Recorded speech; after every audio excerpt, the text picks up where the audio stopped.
Hello, I'm Isaac Hayes III, founder and CEO of Fanbase. And right now, we're accepting investors in our $17 million round to revolutionize the future of social media.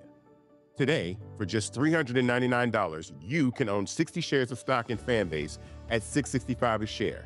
Go to startengine.com/fanbase and invest today. While the big platforms have grown too massive and disconnected from their users, Fanbase is building a platform where creators and users truly come first. We've already raised $8.6 million from everyday investors who believe in this vision, and now you can join them. This is your chance to invest in a social media tech company with over 1 million users that is disrupting media by allowing anyone to reach all of their following and monetize their content from day one. The market is changing, big platforms are failing to serve their users, and Fanbase is stepping up to fill the gap. Don't wait until it's too late. Invest now. Invest for yourself and your future. Go to startengine.com/fanbase and own the future of social media.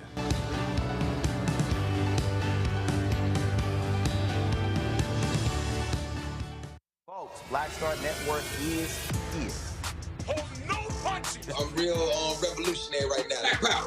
Support this man, Black Media. He makes sure that our stories are told.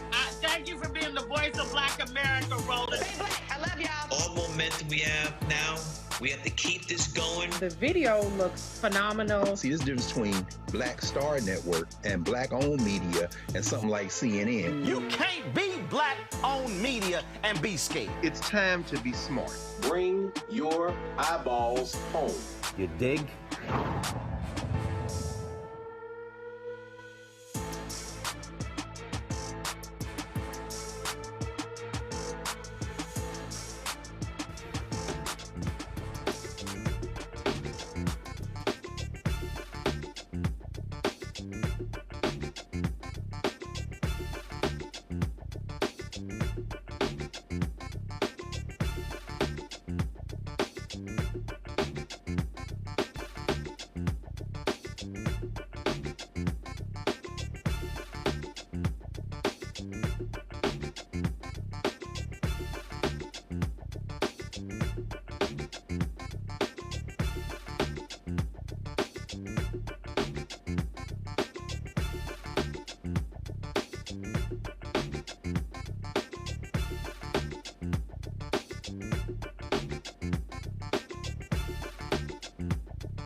I'm Isaac Hayes III, founder and CEO of Fanbase. And right now, we're accepting investors in our $17 million round to revolutionize the future of social media.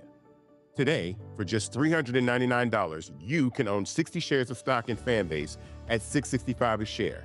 Go to startengine.com/fanbase and invest today.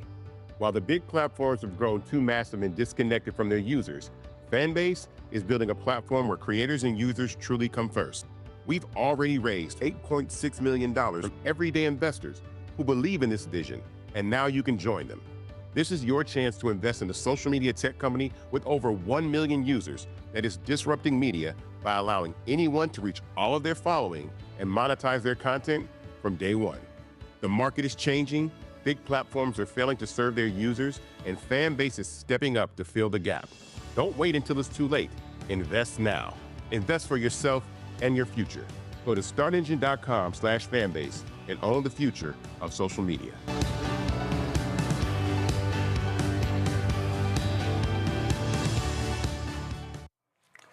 Today's Monday, February 24th, 2025, coming up on Roland Martin Unfiltered, streaming live on the Black Star Network. Every day we witness hard-fought civil rights being stripped away. The Atlantic reporter Adam Serwer will talk to us about the Great Resegregation by Donald Trump and Elon Musk. Georgia Pastor Jamal Bryant will join us to talk about the upcoming Target fast and also his thoughts on the black MAGA Republicans who held up a picture of his face at the White House celebration. MSNBC has canceled Joy Reid's show. Tonight is her last show. Got a couple of things to say about that. Plus, former Vice President Kamala Harris took the center stage at the 56th annual NAACP Image Awards this weekend, where she received the Chairman's Award. I'll show you her acceptance speech. Plus, we lost two great musical giants, Roberta Flack and Jerry Butler. Folks, it's time to bring the funk. I'm Roland Martin Unfiltered on the Black Star Network. Let's go. He's got it. Whatever the miss, he's on it. Whatever it is, he's got the scoop, the fact, the find. And when it breaks, he's right on time and it's rolling. Best believe he's knowing. Putting it down from sports to news to politics. With entertainment just for kicks, he's rolling. It's on go, roll, roll, y'all. It's Roland Martin, yeah. Rolling with Roland now. He's funky, he's fresh, he's real, the best, you know he's Roland Martin now.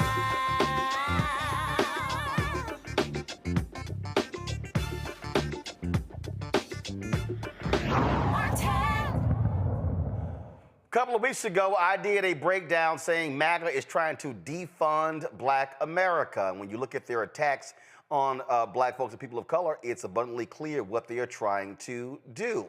Make America great again, it really means make America great again for white folks. Adam Serwer, who's a writer for The Atlantic, wrote an amazing piece called The Great Resegregation. The Trump administration's attacks on DEI are aimed at reversing the civil rights movement. Adam joins us right now.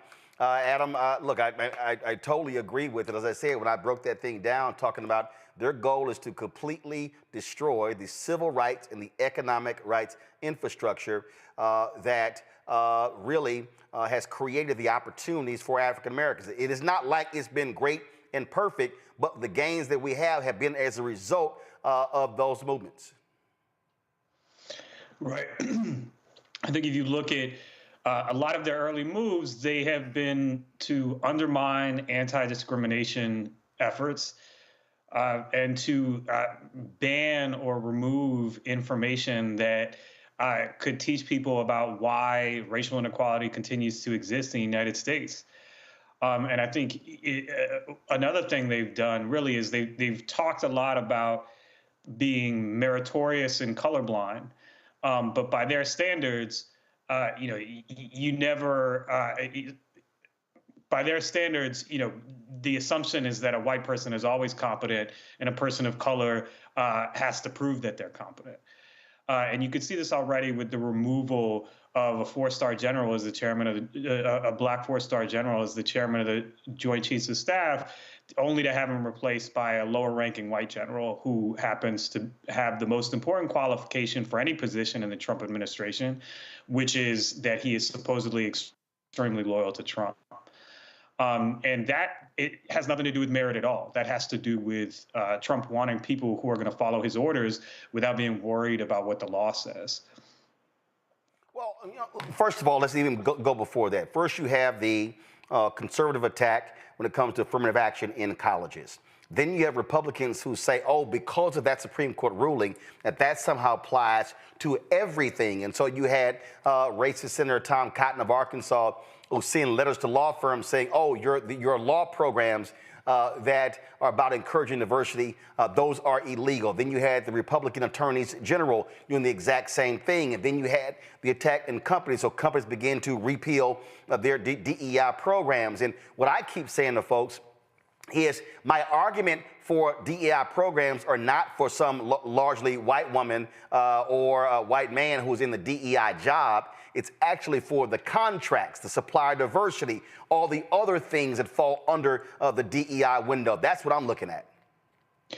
Well, I think it's important to distinguish between DEI as, a set of practices and DEI as they're using it. And I think DEI for them is an umbrella term that just means any effort whatsoever to rectify historical racial inequalities. They think those inequalities are the result of natural differences in ability between people, not public policy, and therefore it would be immoral to try to rectify those racial inequalities. And it's not just a question of employment or education, as you pointed out, but I think it really begins with an attack on voting rights. If you go back to the, essentially the Supreme Court gutting the Voting Rights Act in the Shelby County case, Chief Justice John Roberts, he'd already weakened, watered down Brown v. Board of Education to non-existence by saying, efforts to integrate were themselves racially discriminatory. And then he took the Voting Rights Act, the law that essentially made America a multiracial democracy, a true multiracial democracy for the first time, and weakened its protections to the degree that you could discriminate on the basis of race in voting laws, and we've seen a number of voting laws that happen to do that. Since then, the Roberts Court has continued to weaken the Voting Rights Act. They haven't sided against it in every single case. There was a notable case involving black congressional districts in Alabama where they decided not to side with the conservatives in that case. But this attack is multi-pronged. It's occurring in education. It's occurring in voting rights. It's occurring in entertainment. When you see these backlashes against black creators, whether they're in the writer's room, whether they're on screen, this is part of an effort to say, we want black people out. Whatever, this slight integration of elite spaces of American life, we want black people out of there. And this backlash has now, reached the heights of American power, where the people who feel like civil rights have gone too far are now in charge of making public policy. And, Adam, one of the things that, again, we're trying to unpack this and explain to people so they can just understand the depths of this. We're talking about on the federal level last year, some $10 billion in contracts went to black-owned businesses, a record amount. Now, it wasn't even 2%. But it was the highest amount ever. Then when you look at the $17 billion that went to HBCUs. So Trump comes in, cuts to $18.90 land-grant college scholarships. Then begins to make, we know what's going to happen, how they're going to rebundle contracts. And so over the next 4 years, stripping DEI out of everything. Suspending people who went to DEI conferences. Then you have the Office of Civil Rights in the Department of Education telling colleges and universities any affinity program, black, Latino, Asian, women must all in. And so what people need to understand, when you talk about corporate America, you have these affinity groups which provide an opportunity for African Americans, Latinos, and others to be able to join like-minded. people and then begin to have support. Then we talk about fellowship programs, internship programs, apprentice programs, medical schools, law schools, engineering schools, all of these different things that have played a crucial role. They want to get rid of all those things. Then you go to the Department of Justice. They want to shift away from investigating white domestic terrorism and now go after Black Lives Matter and Antifa. And so people need to really understand that Project 2025 lay all these things out, and some black folks acted as if, well, that's really no big deal, but they don't realize it is a full-on assault on everything that speaks to the interests of black people being able to rise and prosper in this country. This is not a game. This is not fiction. It is literally happening. That's right. And I think the thing to think about is they believe, as you just described, they believe that any effort to provide opportunities to people who have historically been denied those opportunities is itself racist against white people who have a right to be on top forever.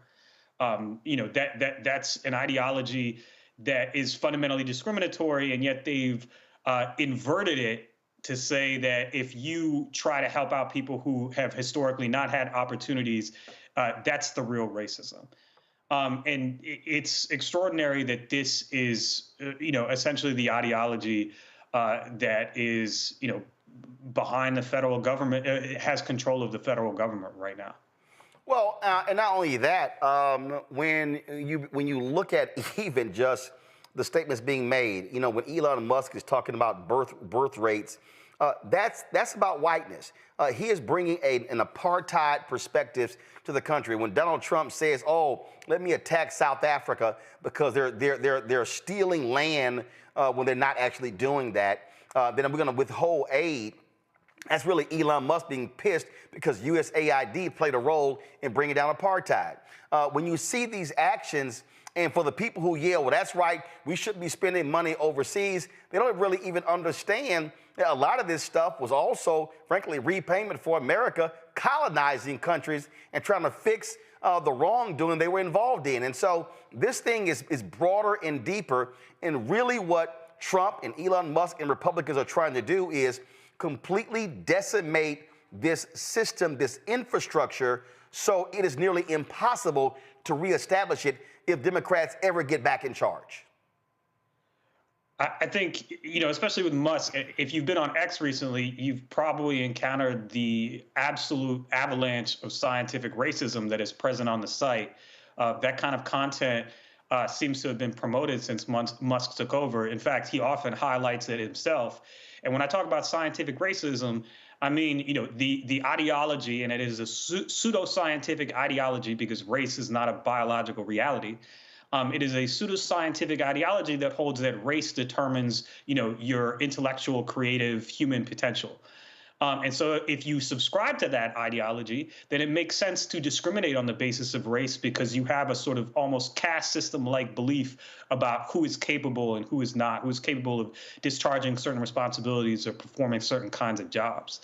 And unfortunately, that kind of perception it seems to be very popular among the people who have a lot of power in this administration. I mean, Musk himself, as I said, has promoted scientific racism on numerous occasions, and that when you have that kind of worldview, then you just assume that as conservatives seem to have done recently with any, catastrophic issue, that if something goes wrong, then it must be the responsibility of a person of color who did not really earn their position. Yeah. Aren't you getting a kick out of it was DEI that caused the plane crash, and then we found out the pilots were white?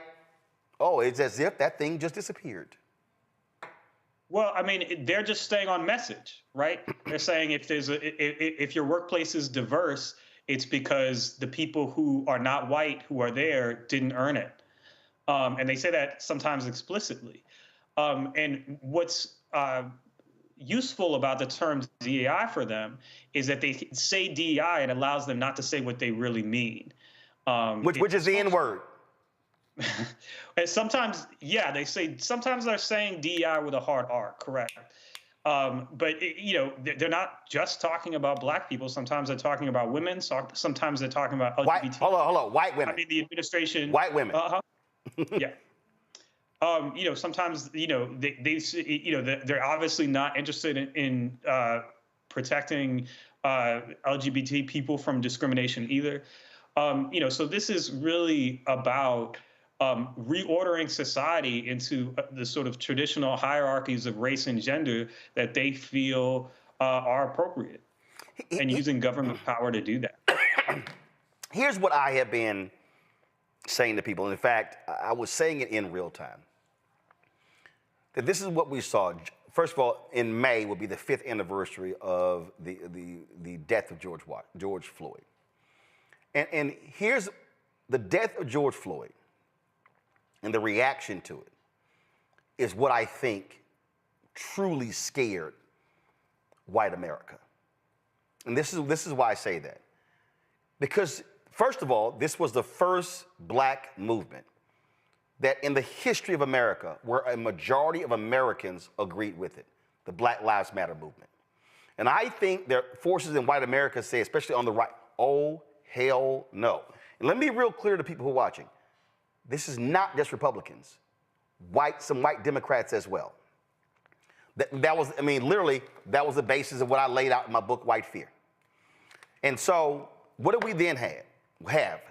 They saw young white people, young Latino people, they saw young people embracing the movement, demanding change. I never forget, Adidas announced that they were going to do a $10 million donation, and I forget, have a certain percentage of new hires. The white folks in the company went crazy. The next day, the CEO of Adidas had to announce it was going to be a $100 million commitment, and they increased the percentage of new hires were going to be people of color. So what happened in 2021? Attack Black Lives Matter. What happened in 2022? Attack critical race theory. What happens in 2023? Attack woke. 2024, DEI. All of those things were all a response to the national response to George Floyd. So they were pissed off that the database was created for corrupt cops or cops that have killed people.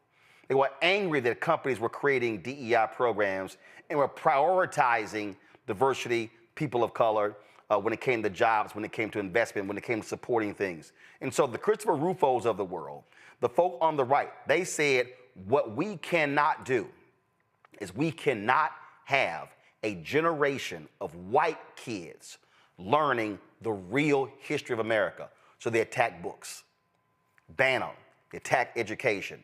People need to understand this did not just happen. This was a clear, organized, well-funded effort to decimate everything in the aftermath of George Floyd's death.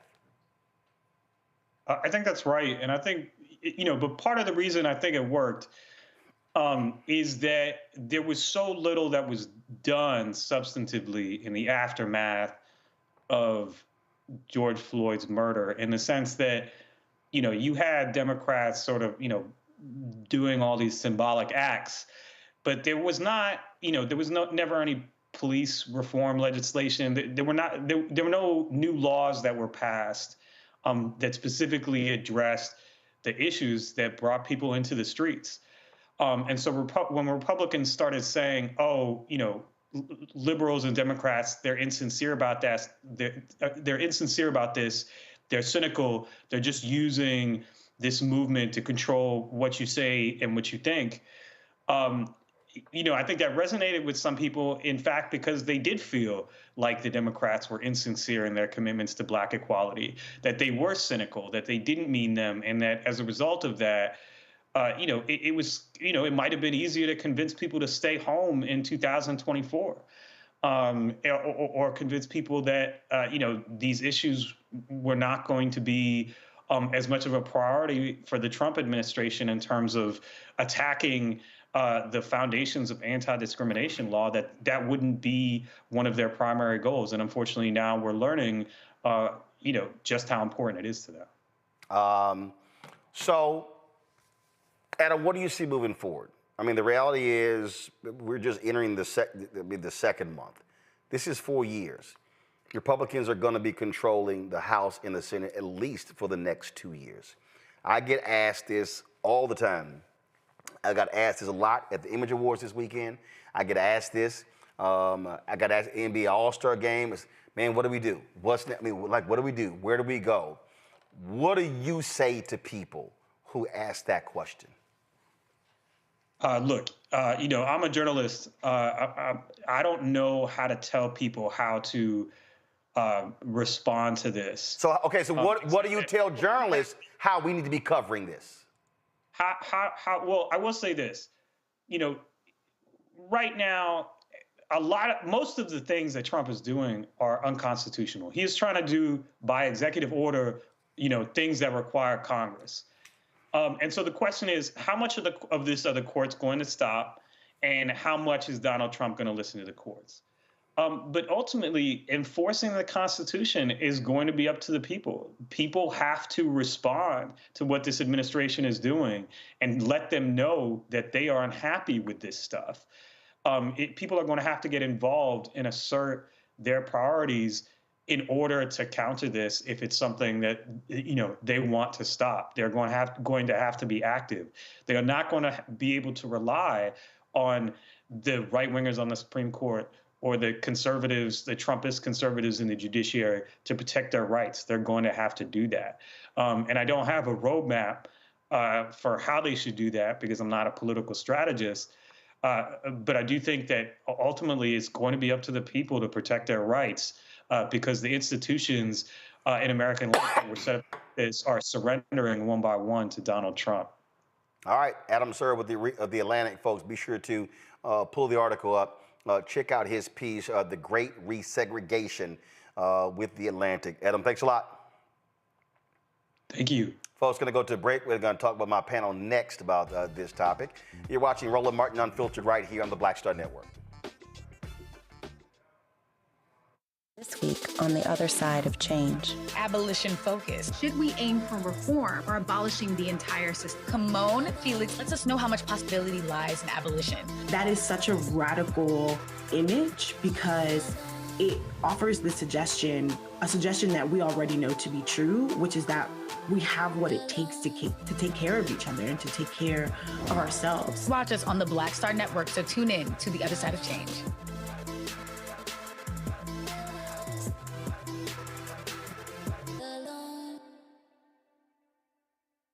On the next Get Wealthy with me, Deborah Owens, America's Wealth Coach, have you ever had that $1 million idea and wondered how you could make it a reality?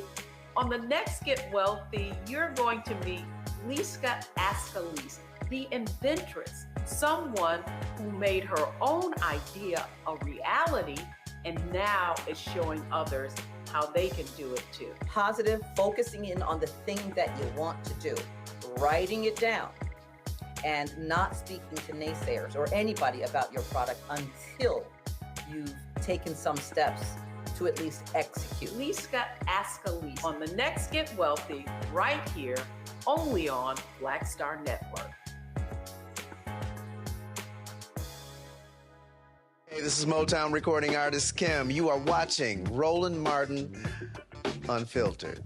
That boy, he always unfiltered though. I ain't never known him to be filtered. Is there another way to experience Roland Martin than to be unfiltered? Of course he's unfiltered. Would you expect anything less? Watch what happens next.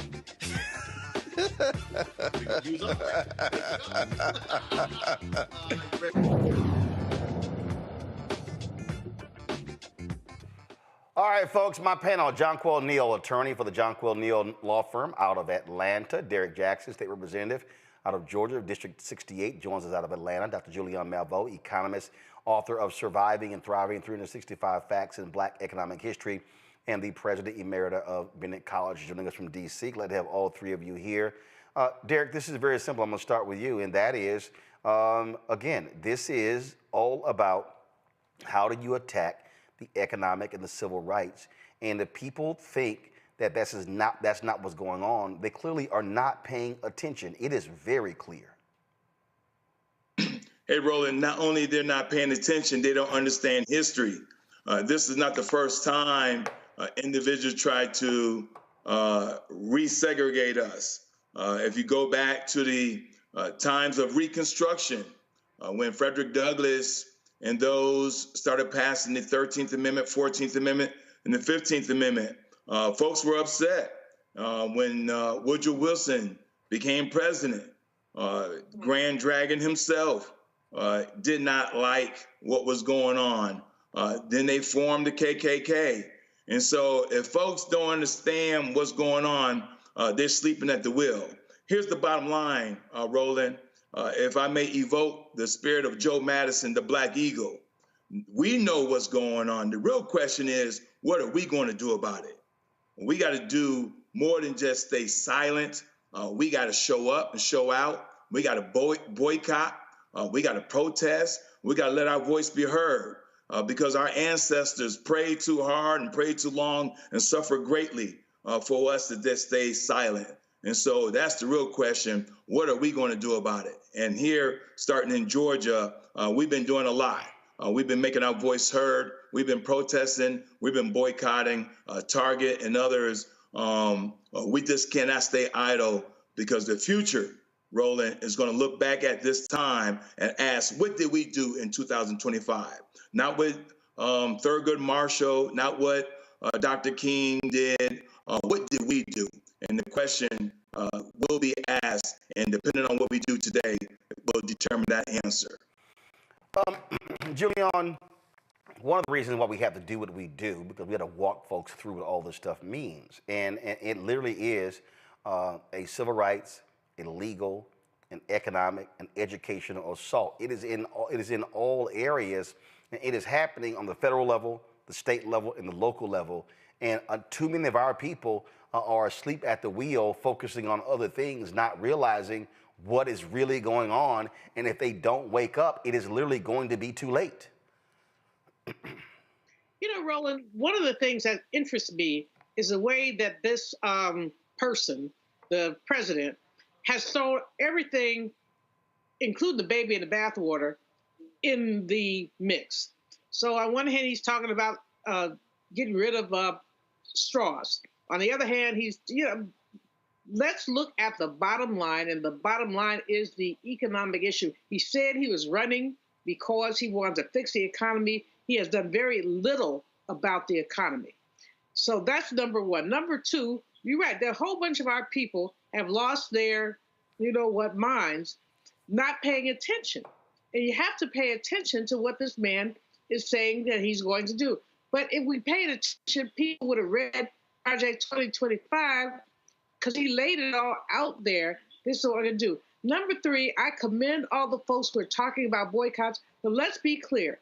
The Montgomery bus boycott was 381 days. 381 days. I love Brother Jamal. I know he's coming on. 30 days ain't going to get it. 40 days ain't going to get it. Lynn ain't going to get it. No, Julian. I got to stop you. Matter of fact, let me see. I got to stop you, Julian. I know you real smart, but I got to stop you. Here's why. Always do. No, I got to stop you. No, here's why. Here's why. This is the book, The Montgomery Bus Boycott and the Women Who Started, the memoir of Joanne Gibson Robinson. All right, here's the reality. The Montgomery Bus Boycott was not originally 382 days. The Montgomery Bus Boycott originally was 1 day. After they did 1 day, they said, let's do it for the rest of the week. After the 5th day, then they said, let's continue it. So the reality is, and this is the reason I say this, but that's a mistake that we often make. We look at the Montgomery Bus Boycott and we keep saying 382 days, but that was never the original intention. They added, and then they said, let's keep going. The reason I'm saying that is because what Jamal Bryant is doing, and I know because I talked to him about it before he launched it, the plan is to do a 40-day fast. It is to go from the beginning of Lent to Easter. And then after they hit Easter, there's a second phase. The reality is we cannot get people to think about a year boycott if they can't do 6 months. And we can't do 6 months if we can't do a month. So the reason I support the way he's doing it is because they are trying to do this thing in stages. Nina Turner and her organization launched their boycott February 1st. That was the first wave. We've seen the stock price of Target. Give me 1 second. Target stock. Okay, so I'm gonna do 1 month. Okay, give me 1 second. Give me 1 second. No, I need to show folk. So I need folk watching. This here is, okay, it's coming up. This is the stock price of Target. It's had some ups and downs, but the reality is when Target announced that they were going to get rid of their DEI programs, that following Monday, their stock price was $142.50. Since then, the stock price has gone down almost $17. So I want us to do this properly in terms of how we lay it out. So these are the facts, how it actually started. Joanne has it in her book. It was 1 day, then it was 5 days. Then it kept going, and after the Supreme Court decision, it hit its 382nd day. Yeah, I will yield to your greater wisdom, Roland. I will certainly do that because actually it was a situation where it started with 1 day and kept going. But the piece that I want to raise up always is the fact that this was a long distance boycott. It started 1 day, 5 days, 1 month, but it was a long distance boycott. And so a lot of people are like, okay, I'm not going to Target today. No, keep yourself out of Target indefinitely. And it's not only Target. I absolutely, I agree with that. But the problem, somebody in the chat room said this, and I'm absolutely right. If your target goal is to lose 40 pounds, if you don't lose 5, you can't get to 40. And I just think that oftentimes what we do is we don't approach it with a day-by-day strategy. I think we try to approach it long-term, and I'm simply saying I can't start something long-term if I can't get you to commit to short-term. So I think we got to get our people to commit to short-term and then build from there. No, you're absolutely right that, yard by, my mom used to say, yard by yard, life is hard, inch by inch is a chinch, and inch by inch is, not go to Target today or tomorrow and figuring it all out. What the power of an economic boycott is very, very important. We've seen their impacts, but they have to be sustained. Yes. And we have to start thinking about ways. See, here's one of the biggest challenges. In rural areas, there isn't any place else but Target. Okay, all right. No. See, here's, again, I understand the point, but here's the reality. We don't worry about rural parts of the country. Here's the reality is, country. No. First of all, Target has had, for the past decade, a urban strategy. That's been their target, okay. No pun intended, okay? Target has not had a rural strategy. That's Walmart's strategy.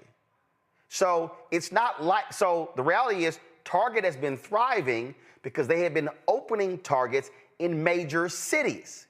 So to hurt Target, to be honest, you focus on the 30 largest urban markets where black people are. You hit Target in those 30 cities, that stock price is gonna go below $100. You're gonna knock off 15, 20, 30, 50 billion or more in valuation. So I'm not worried right now. I'm actually not worried about rural America. I'm focused, if you hit Target in the 30 top cities, you are gonna decimate their stock price and their market valuation. So we know if you live in rural parts of America, that's the only store. Hey, do what you got to do, but really the focus is really in those top places. Let me go to John Quell, because John Quell, the legal strategy has to be a part of this as well. The lawsuits, the class action lawsuits. We're seeing how the various groups are suing the federal government. But we've got to have our legal folks suing these companies as well. If you got the white conservatives like Ed Blum using the 1866 Civil Rights Act against black people, we got to have a legal strategy going after them. I mean, that is an interesting dynamic and point, Roland. We've certainly heard about the lawsuit, the first major one, which was with the Federal District Court in Maryland that has blocked Trump some of his DEI orders. But as it relates to certain facets of it, not in totality, but there are injunctions where he cannot move forward with certain portions of eradicating DEI. As it relates to your standpoint at the state level, with attorneys mobilizing locally to sue these companies, that's an interesting construct, and one that I think would need to be fleshed out, and it's something, this is what I will say.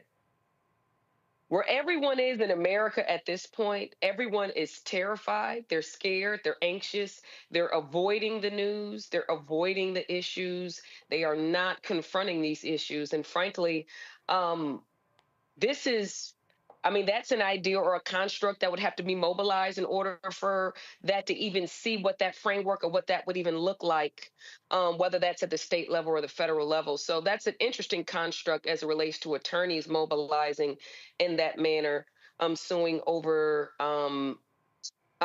these specific companies. That's interesting. So that's something that we would have to mobilize. And I'll tell you, right, I'm a millennial.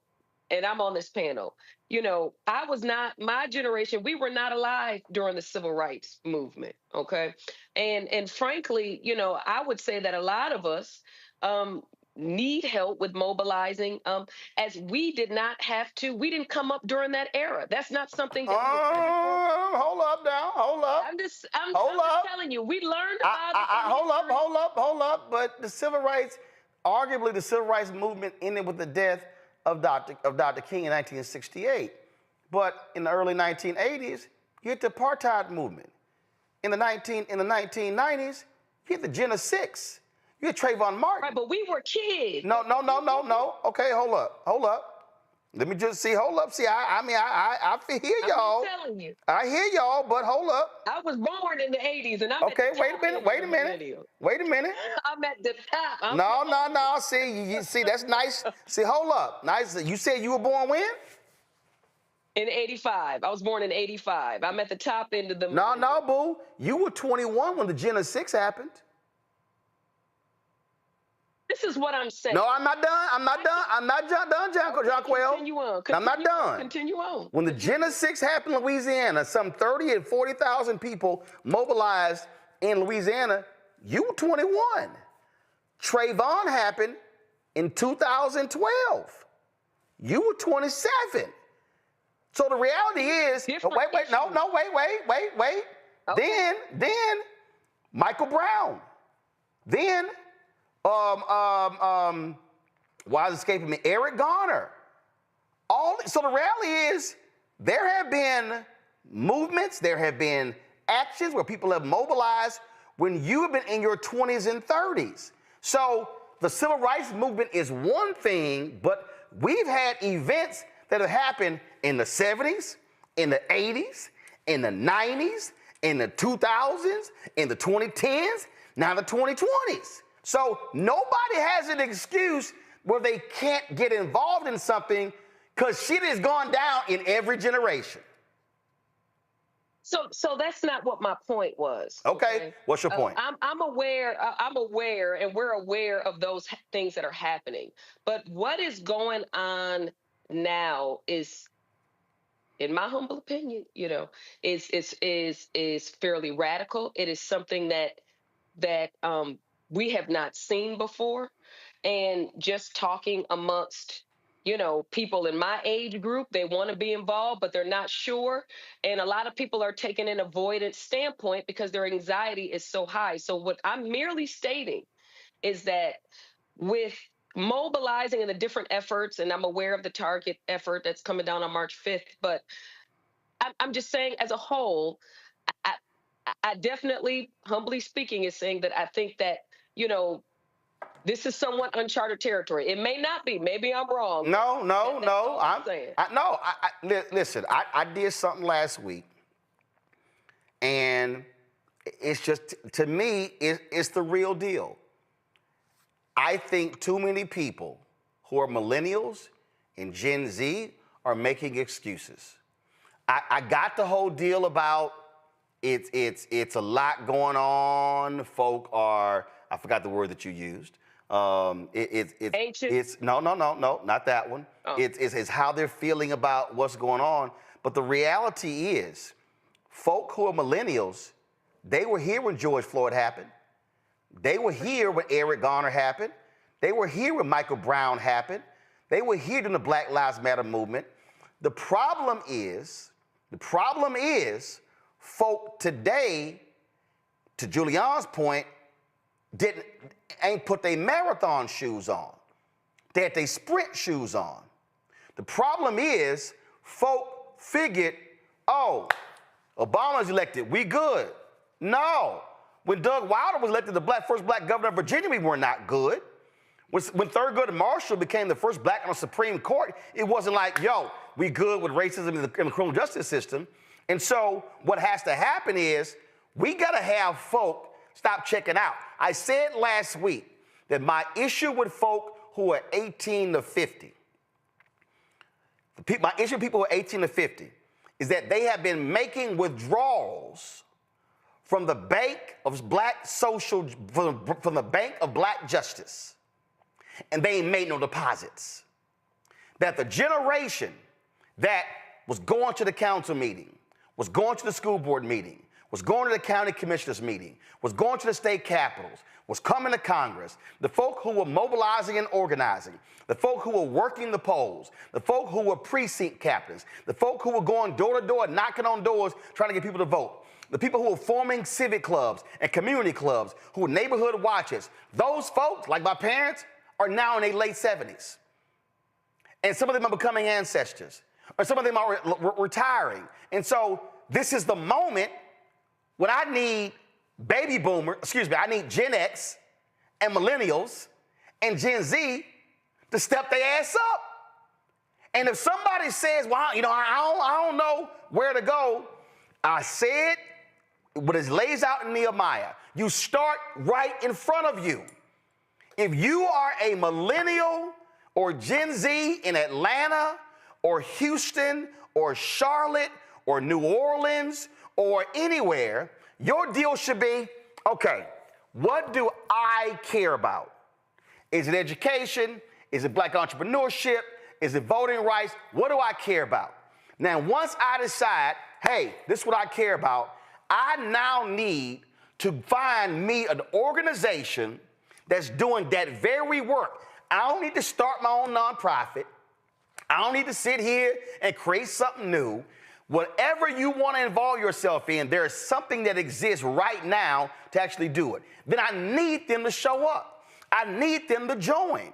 You know as well as I do, it's a bunch of us walking around. Because you want to be correct, you're a Delta, right? Yes. Okay, you're a Delta. Derek's an Alpha. Julian's a Delta.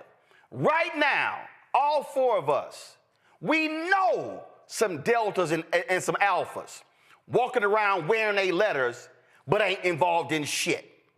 We know some folks wearing their letters. And if you don't even want to go to meetings, but damn it, at least be financial. At least join the service project. We know this. So the problem is, we got to be willing to challenge some folks saying, what did the late Joe Madison always say? What are you going to do about it? And the struggle that we have right now is that generation that took us from the Black freedom movement known as the Civil Rights Movement, and then took us through the 70s, and took us through the 80s, and took us through the 90s, and brought us to 2000 and 2010 and then 2020, those folks, they truly are tired. And when I think of the brothers and sisters that made Atlanta, every Negro in Atlanta who is calling today the Mecca, that's because it was some folk that elected Maynard, that elected Andrew Young, that re-elected Maynard, and elected Bill Campbell, and elected Shirley Franklin, and elected Kasim Reed, and elected black mayor after black mayor. But it's been close the last 2 or 3 times. Atlanta almost came close not having a black mayor. So I just need folk to step up and stop stepping out. Now y'all can respond, Jonquel, then I'm gonna go to Derek, then Julian. Well, we are getting to my point, right? So my point is that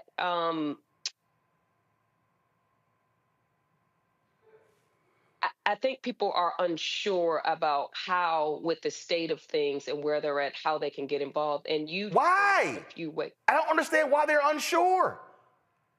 What? I don't understand what that means. I really don't.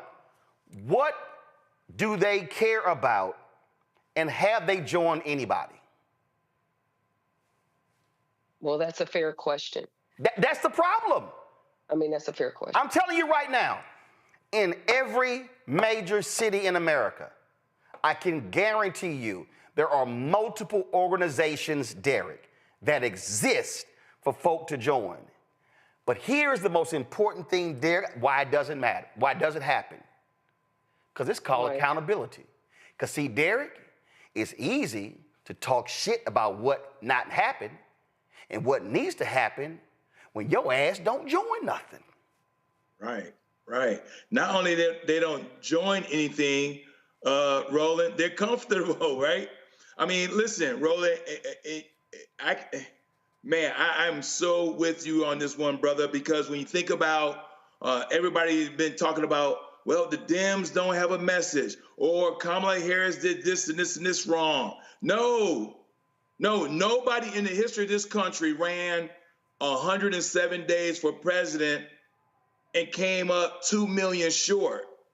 She got 75 million. The convicted felon got 77 million. But Roland, 89 million people, registered voters. What was it that they didn't see or hear? Because we talked about Project 2025. We talked about you may lose your job. And now there's 89 million who did not participate like the other 152 million, Roland. They calling my office up saying, I just lost my job at CDC. I just lost my job at FAA. I just lost my job at TSA. They thought, and listen, Roland, I'm gonna be honest with you, they do not look like any of us on this panel that's calling my office right now. They voted for him. And so people just got too comfortable. And so I always say, you got spectators and participators. Spectators, you're gonna have to live what the participators do. And so those 89 million registered voters, and then I like to bring it to Georgia, because I love what you said, Roland. We almost missed Atlanta having a black mayor. 740,000 black and brown folks in Georgia did not vote. 740,000. There's 2.7 million of us in Georgia. And so we can control our own destiny. We can have the number of governors, lieutenant governors, the attorney generals in Georgia. And so that's 740,000. I challenge them all. Join NAACP, join the Urban League. And if you are a member of the Divine Nine, as you stated, Roland, be financial, because there's a lot of work to do, because it's too late when you lose your job to make a protest and boycott. Let's get on the front end. You know, Julian, there was Nakima Levy Pounds. This happened in Minneapolis. They were very frustrated with the NAACP there. Sure, what these young folks did? They became members. and then they ran for office. And because they brought in more people, they won. They took over the chapter. I remember when I was in Chicago, and black folks used to call in to WVON radio, my show on WVON, and they would complain about the NAACP. And I said, take it over. What do you mean? I said, well, you as one person, you need to go in and join with $30. And then when you get there, you say, when the last time we had an election? And then when you find out, well, how many people voted? I said, so let's say the person got elected with 100 votes. I said, well, then go out and recruit 124 of your friends, and y'all come back and join. Don't tell nobody what y'all doing. And when it's election time, run everybody for every position and take the whole thing over. Well, I said, hold up, I don't understand. Why you give me excuses? I said, either you take it over or shut the hell up. And it was like, I don't know. I'm like, right. Because that's gonna require some work. It's gonna require some work. $5. The youth membership was $5. So we got, and the old man who was the president was interesting. So we got folks $5. I stole some money, or I didn't steal it. I reappropriated some money from my mama's pocketbook to get some of my friends to join, and we took it over. And that's what I am frustrated with my soror here. I love her dearly. I'm so happy to be on this panel with her. But I'm frustrated by the young folks who say, we don't know what to do. The playbook is out there. You do know what to do, and we must do it. I'm lining up with my brother who's talked about what's happened in Atlanta. Is happening all over the country. Our younger people are sitting back like they don't know anything. But hell, they came up under us. They got to know something. They've got to know something. And here's the bottom line here. What we see is a conspiracy of silence. I'm so glad you have the brother on from the Atlantic to talk about the resegregation, because it's really important what's happening. What we're seeing is a lot of people, they not in it. I just had one of my white neighbors telling me, I don't even know why she talks to me, telling me, though, that her niece got laid off from a health lab somewhere in the middle fiddle somewhere. She's like, well, what can we do?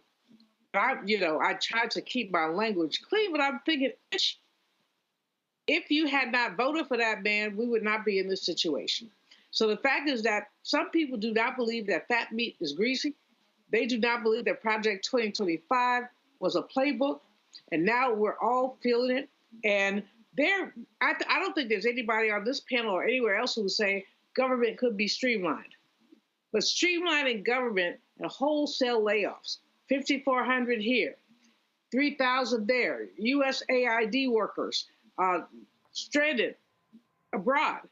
That's not what they voted for, but that's what they got. Got it. And so we move ahead into 2026 midterms. Stay home system.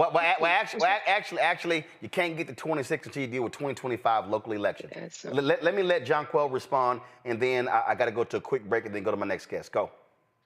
I'm gonna say this real quick. I think everybody is missing my point. My point is not to state that I'm unaware of how to be active. I'm extraordinarily active in the community. What I was stating is that my generation specifically did not grow up under the conditions during the civil rights movement with having to deal with racism to that magnitude to the day-to-day.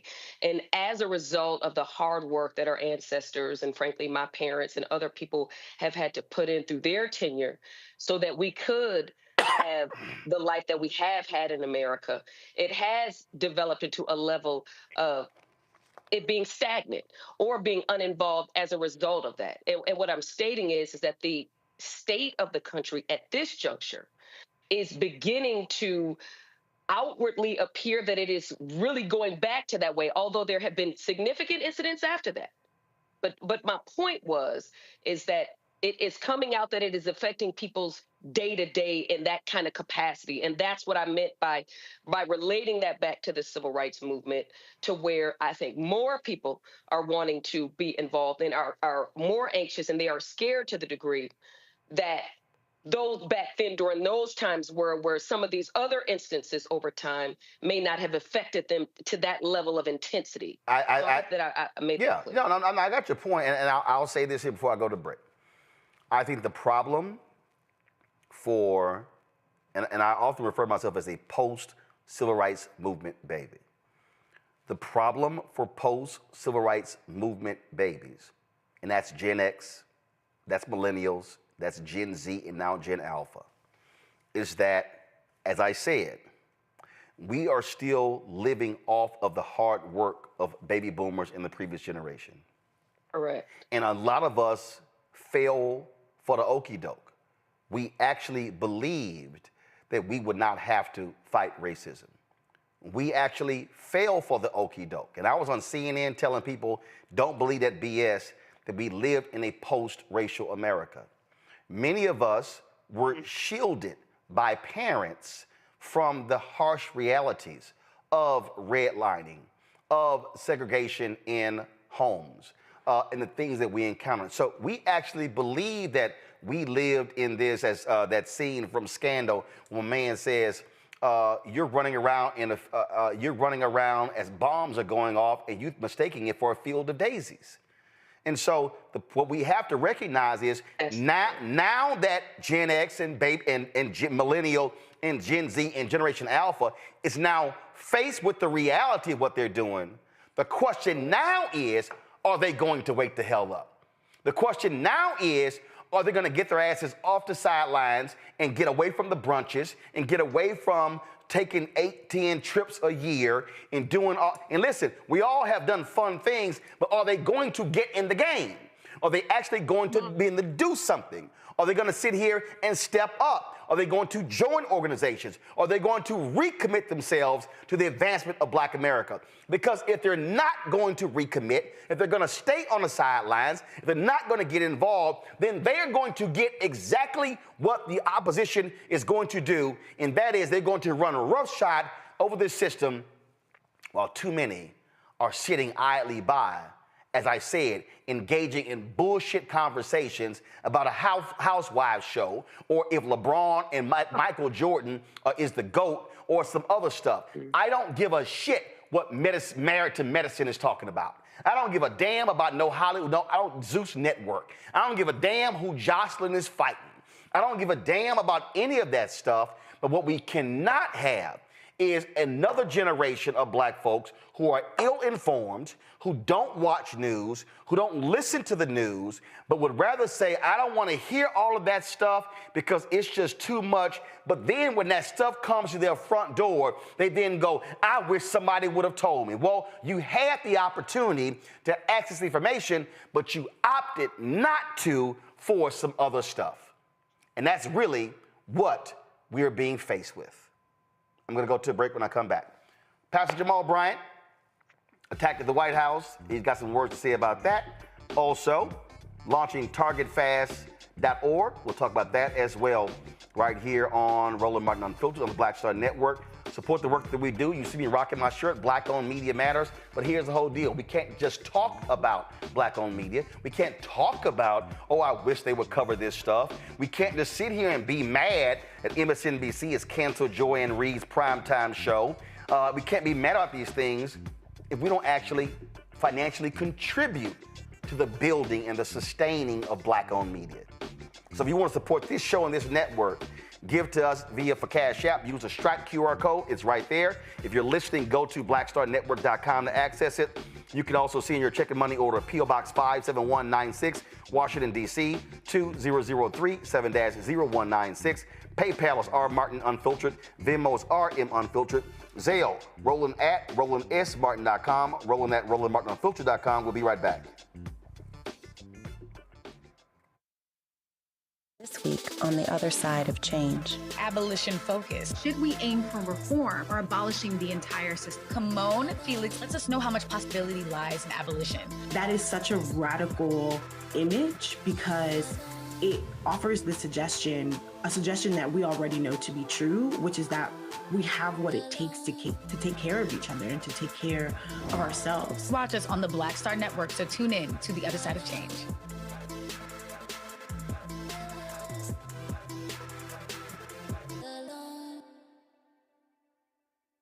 What's up, y'all? This is Wendell Haskins, a.k.a. Win Hogan at the Original T Golf Classic. And you know I watch Roland Martin Unfiltered.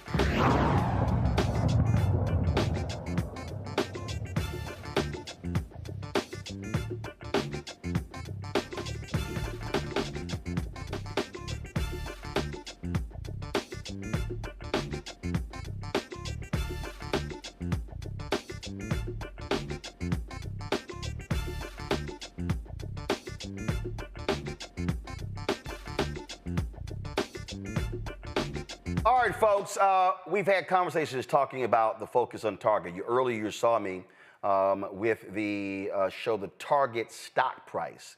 That effort was launched by Nina Turner's organization.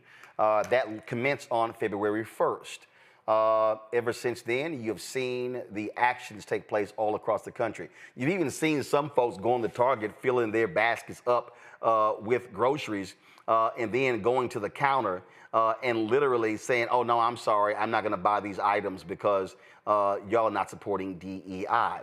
And we talk about DEI, it's not just, folks, it's not just, again, as some people rightfully say, oh, these DEI positions largely held by somebody white. It's really about the infrastructure, supplier diversity, contracts, things along those lines. And so Pastor Jamal Bryant announced earlier this month an initiative called Target Fast. And he's going to explain what this is. But a lot of people are always talking about, well, what are the demands? Well, they're very clear. If you go to targetfast.org, this is what you'll see. The 4 demands of Target. Honor the $2 billion pledge to the black business community through products, services, and black media buys. Deposit $250 million amongst any of our 23 black banks. Completely restoring the franchise commitment to DEI, and create a pipeline community center at 10 HBCUs to teach retail business at every level. Pastor Jamal Bryant of New Birth Missionary Baptist Church in Atlanta joins us right now. And Pastor Bryant, glad to have you here. And to Scott Bolden, you're watching. I told you I allow Kappas on the show every now and then. I think, Jamal, you're on mute. I think you're on mute. I can't hear you laughing. There you go. Let's see. You take it off of mute? See, Alpha got to still teach. You still on mute. Can you hear me? You can hear me. I can't hear you. Control room, what's going on? Is he on mute? He's not on mute. All right, so here's what we're going to do. That's fine. That's fine. All y'all going to do, just drop a signal, reconnect. Just all you got to do is drop a signal, reconnect. We'll have it fixed. So let me walk you through this here. So again, when Target announced that they were doing, this was a few years ago when we in the Black-owned Media Alliance, we began to challenge them. Target announced they were going to spend by December 2025, $2 billion annually with Black-owned businesses. Okay. Then they also were rolling out a program to really add Black-owned products to their stores. So if you actually go to, I'm going to show you in a second. If you go to Target.com, they may still have it up because they had a button on their site for Black History Month. We got Jamal Bryant back. Jamal, can you now hear me? I can hear you, sir. Okay, there we go. There we go. See, Alpha's always teaching, always teaching. This right here is Target's website. So this is their Black History Month section. So you see down here where they have all of this. They have a button down here called Shop All Black-Owned or Founded Brands. So when you click that, there are 1,135 results. Now, last month there were more than that. You've had some Black-owned brands that have actually pulled their products from Target stores. Jamal, you had a brother at your church a couple of weeks ago who was in more than 1,000 Target stores, and is a clothing brand, and he pulled his product to honor this boycott effort, correct? That's correct. Black Men Smile. And so, so the goal is to get 100,000 people to sign up for Target Fast. That begins, is it March 5th? Yes, sir. Next Wednesday, we're up now rolling to 70,000. So 70,000 people have signed up. Your goal is to get 100,000 by next Wednesday, March 5th. So you got 30,000 to go. That's correct. Walk folks through the thought process of how you decided to not call it a boycott, but to call it a Target fast. Explain. Because my call, Roland, was directly to the Black church. I wanted the Black church to have skin in the game. In the emergence of Black Lives Matter, this is the very first civil rights movement where the Black church is not on the front line and a faith leader is not the drum major.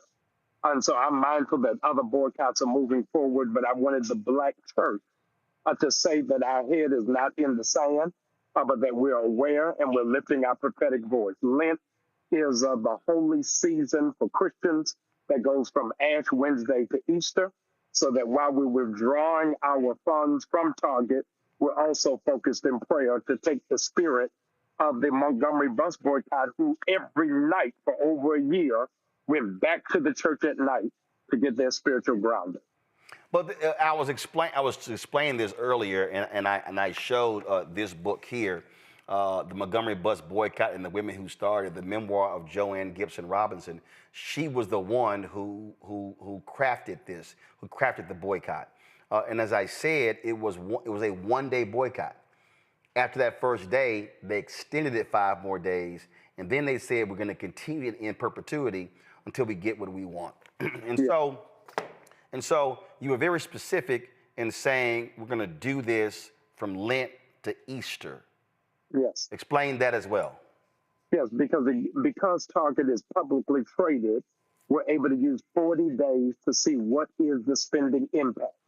Somewhere in the orbit, I learned right on the Roland Martin Unfiltered show, Black people spend around $12 million a day. So if we're able to track over those 40 days to see where it has already gone down, the stock has dropped by $11 a share.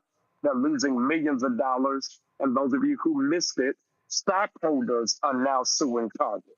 So we're able to take tangible data and say, with these 100,000 people whose emails we can point to and show them where's the price point, take it to the stockholders of Target and the board and say, now let's talk, now let's negotiate, because we're operating from a position of strength. And if you go through that piece, and then after Easter, there's a second phase if you decide to continue that, correct? Yes. So 40 days is our initial rollout. It is not the end of the journey. It is really for us to have a benchmark to see where we are and how we proceed. The stockholders meeting is on June the 8th in Minneapolis, June the 5th, in Minneapolis. And so we're prepared that we'll go there if it extends that long. But the way all the reports are coming back, that Target is underperforming, I don't think they'll be able to sustain until that board meeting. And the thing that and you know this because I'm always saying this in our chats and everything else, is that we have to study Operation Breadbasket and how they did it and what they did, and understand that it must be properly organized and mobilized. People call for boycotts, but if it ain't organized and mobilized, it's absolutely going to fail. So by having a very specific organization and mobilization, and again, as I said, Nina Turner and her group started on February 1st. This is another piece of it, not tied directly to it, but it adds to it. And so, as I said, as I showed earlier, if all of a sudden here we are, and then we come back here, and let's say at the end of after Easter, and if we come back and all of a sudden I'm able to click this 1 month right here, and all of a sudden I see that Target stock goes from today $125.77, and it goes month. It's right here. Target stock is down 8.79% or $12.12 in the past month. That's critically important. If that thing drops to 120, 115, 110, they are losing market cap. They're losing billions of dollars. And that's what people have to understand. But if it's not organized and mobilized, it will absolutely fail. Yeah, this is the information age, and knowledge is power. When we're able to roll out tangibly what is the data, men lie, women lie, numbers never lie. And so when we're able to roll that out, I think that we're able to have a greater impact, and it changes our position. We're not asking Target to do us a favor. We're asking Target to be a partner because we're longstanding in the community. We always banter about that we have $2 trillion worth of spending power. Now let's lean on it and show where our real strength is, not just as consumers, but conscientious consumers. Before I go to the next topic, I want to go to each one of my panelists for questions specifically about this. So let me start with Julianne. Julianne, what's your question for Jamal Bryant? Hey, Jamal, good to see you. Appreciate you, and I know your parents are very proud of you. I hope so. You have laid this out with Target. What's next? Is it going to be continuing with Target or finding another predatory capitalist that we also need to boycott? Yeah, I think that Target is the first, as our other dear panelists shared, about the shift of mindsets of generation. Don't forget that the large bulk of this generation was born under Obama. And so I think it's very important that we just shoot at, no pun intended, one target at a time. As I keep saying, Target is the first, it is not the last, and it will not be the only. But this generation needs to see a win. And so I think if we hone in on Target and then from there, whether we go to Walmart or Amazon, but I want the generation to be able to find its wings and its legs and say, we did it here, now let's move on to the next one. But I want to do it one at a time. And I think the other reason why you do it one at a time is because you have to learn best practices. 2, you don't have to always hit 10. You can hit one, and the other 9 are going to see and say, I am not trying to have that smoke come my way. Yeah, that's what McDonald's is feeling from the pullback of the Latino community, even in this moment. And so all of them are huddling, trying to figure out how do we resist the wind so it doesn't turn into a whirlwind. The old quote is, we're not outnumbered, we're out-organized. And so I think if we organize in this era, then this administration and these corporate factions will be mindful that these Black people aren't just coming up with hashtags, but they're really mobilizing to make an impact. Derek? Dr. Bryant, always good seeing you, sir. My question is around mobilization and organization. And you certainly don't have to share your strategy on here, but it just seems like the more that we do in terms of mobilizing and through that organization, through Black churches, through the Divine Nine, through NAACP, Urban League, are you also having conversation with those organizations as well? I am, particularly around the Black denominations. Again, I really wanted the church to take the lead in the forefront. A super bad sister, whose name now escapes me, from Harvard University, said that the revolution is a 3% rule. You don't need everybody to do it, but if 3% of the population get a made-up mind, they'll change policy, they'll change culture, and they'll change society. Let's not forget in our fantasy island memory of Dr. King that the reality is most of Black America wasn't supporting Dr. King at the time of his assassination. The Baptist convention split. So we don't need everybody to do it. We need really just a small faction who will stand steadfast in order to make the impact. John Quell? I know that previously, and greetings, Dr. Bryant, Pastor Dr. Bryant. I know that one of the Black businesses was able to pull their business or their distribution at Target. Do we know anything about any of the other Black businesses that may solely be distributed by Target or anything in relation to them and kind of where they stand on these issues? Thank you so very much. What I neglected to share is we've partnered with the Black Chamber of Commerce. So when people register at targetfast.org, within the hour, I email them a Black business directory of 300,000 Black businesses around the country. We send an invitation to all of the vendors who are in Target to know that if they come and be a part of this, they'll be prominently placed on the page. We don't in any way want to hamper or damage in these black businesses or black families. But we believe that they can make that same level of impact if they do it digitally and do it online. So we've sent out that invitation. I'll have to ask Brother Ron Busby where we are on those numbers. But I do know that we've set up a platform so that they'll be able to thrive if they're prepared to make the sacrifice. Let's move on to the next thing. Last week, Trump threw a joke of a Black History Month reception at the White House, even though the other federal agencies can't do any commemorations. And as a result, some of his Black MAGA minions had a video. I mean, they had a sign held up with your face on it. You see some of these folk here. And they roll that video of that one of those minions posted where they were waving the sign with your face on it. The White House. Oh yeah. And hey, everybody here, Kash Patel has been confirmed as an FBI director. Who's ready for some heads to roll? Let's go. Kash, I know you got the receipts. Hold them mother suckers accountable. Show all delete. Yeah, that's right. Jamal, yeah, that's right. So they did that, and you responded very clearly yesterday from the pulpit. Y'all been praying for me all week. You've been nervous all week, but I ain't afraid of the spooks that sat at the door.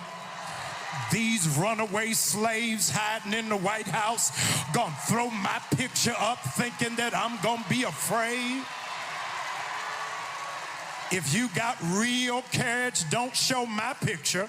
Show the picture of the one that fired the Black Joint Chief of Staff from the military. If you gonna show a picture of the CEO of Target, Walmart, McDonald's, and Amazon that does not recognize black dollars or black business.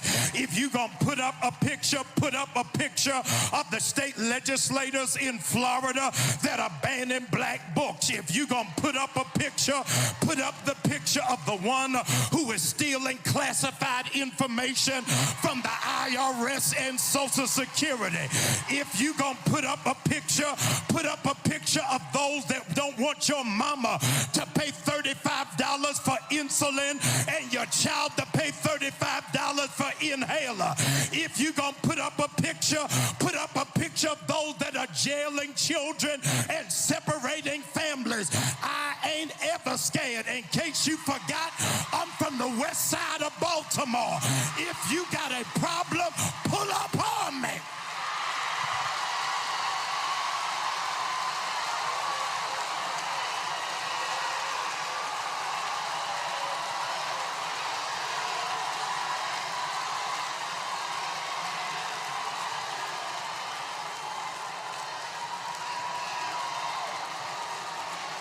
Stokely Carmichael said, our fathers had to run, but my generation is out of breath.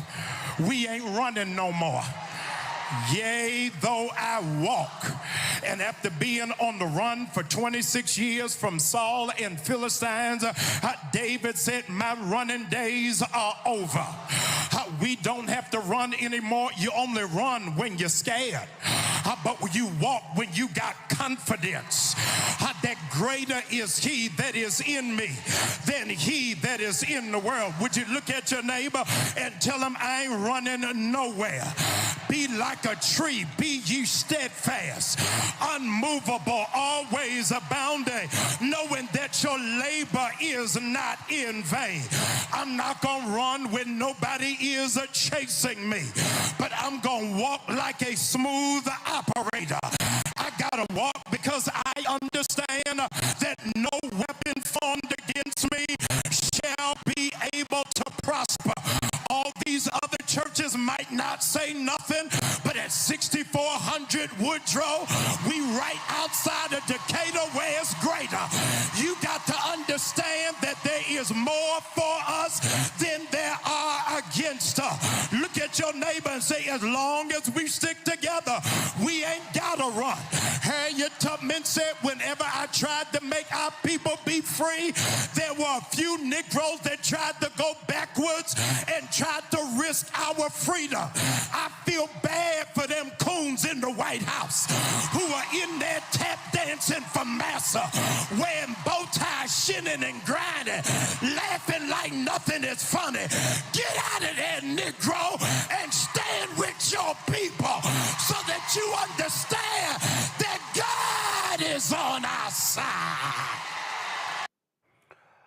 And of course, like clockwork, Fox News came out with a story regarding comments you've made about Minister Louis Farrakhan and asking you, have you condemned his attacks on Jews? That's what happened. Yeah, it's the same playbook over and over again. Is that they didn't speak to any of the issues from the sermon on yesterday, but immediately it is to discredit. So it's easy to talk about me speaking at the Million Man March than to talk about Elon Musk raising up the Heil Hitler sign. So I get it. But it is important that we remember Nelson Mandela's words, you don't let your oppressor pick your friends. So I think that we've got to keep focused on what is the main thing. So, I mean, absolutely. And, you know, for me, I made perfectly clear, you know, those are imps, you know, those are minions. Those are folk who don't mean nothing. They ain't in no policy meetings. They ain't making no decisions. They just happy to get an invitation.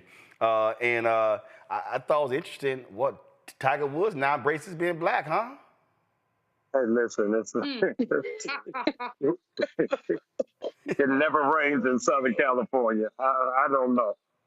I mean, he decided to show up to a Black History Month reception. I'm like, ain't that something? All right, again, Pastor Bryant, let folk know when the Target Fast starts. We start next Wednesday with 30,000 from our goal. Lottie-dottie, everybody, please go to targetfast.org. I need you to register. I'll send you a digital directory of 300,000 businesses. And today is our first day towards making a difference and impact. Roland, thank you so very much. I appreciate it. And I see some of y'all in the chat. Y'all were saying, oh, man, Pastor Bryant sound muffled. I know why he sounds muffled. Y'all don't worry about it. I've already sent him some links to some items to get to correct that. So just go ahead and check your text message. And as always, you know, I when it comes You're to back. When it comes to technology, I don't play. I'm glad to be here. Thank you. Appreciate it, Doc. Thanks a lot. Love you, sir. You know, folk, again, let's be real clear. When you are doing the work, folk are going to get mad. And so all you got to do is just challenge folk who ain't doing the work. That's what you got to do, all right? So we're going to go to a break. We come back. We're going to talk about MSNBC, them canceling Joy Reid's show. She's on live right now. It's 7:44, 16 minutes left in her show. She's also going to be announcing on her show what she plans to do next.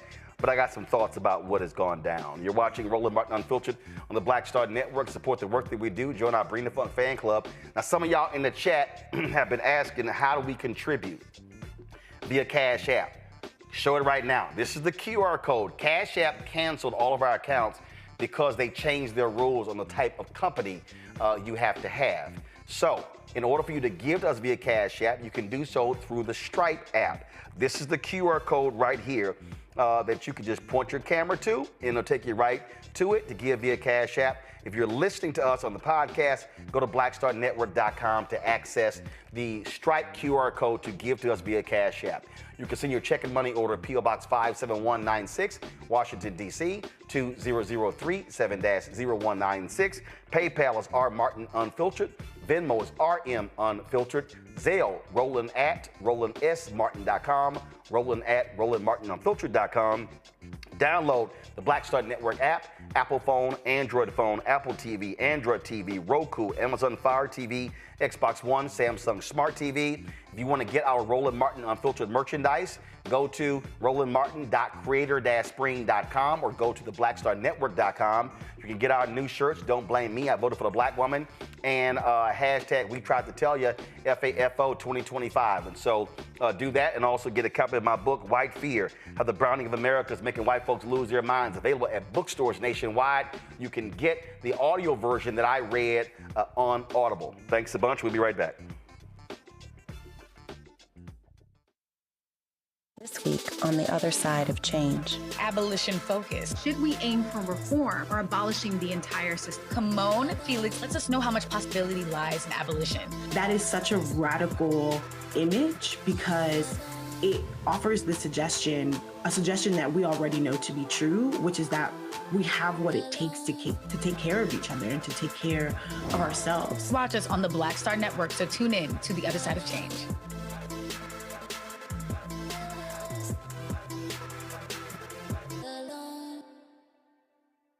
On the next Get Wealthy with me, Deborah Owens, America's Wealth Coach, have you ever had that $1 million idea and wondered how you could make it a reality?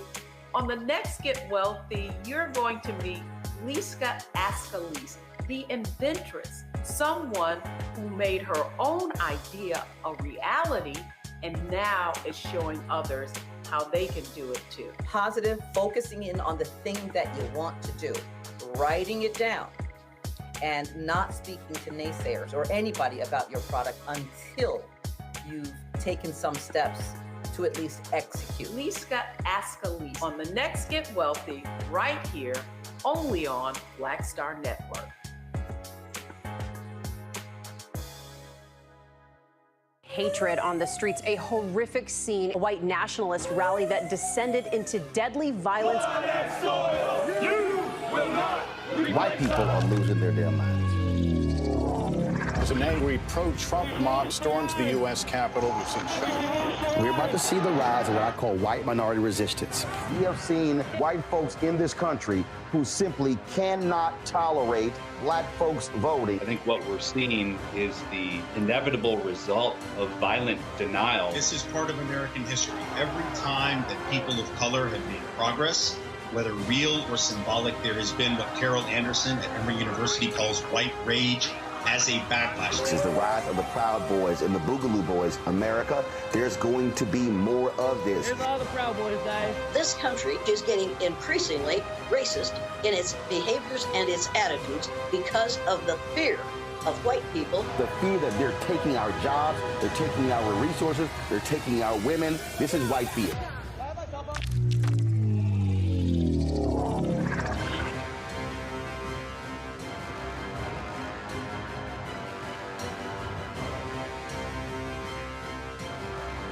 My name is Mark Carey, and you're watching Roland Martin Unfiltered. Deep into it, like pasteurized milk without the 2%. We getting deep.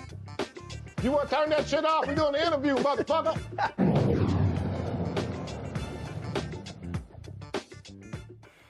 All right, folks, over the weekend, a lot of people were angry when the word came out that Joy Reid, her primetime show on MSNBC, had been canceled.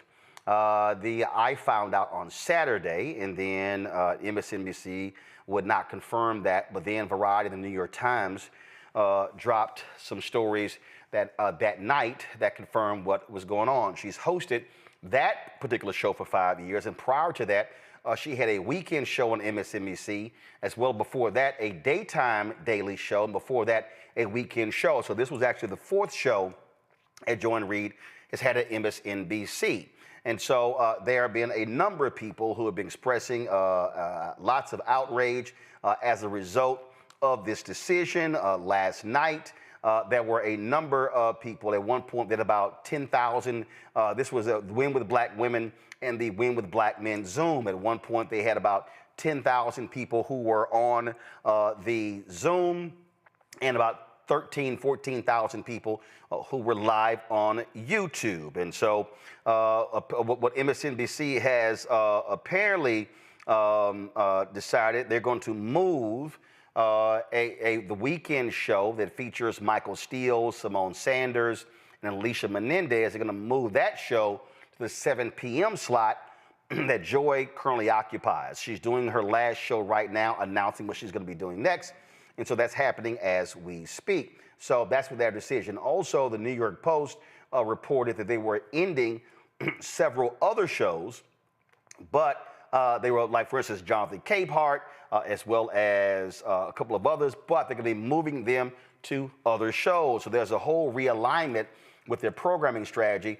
Rebecca Cutler, I worked with her at CNN several years ago. That's a whole other story.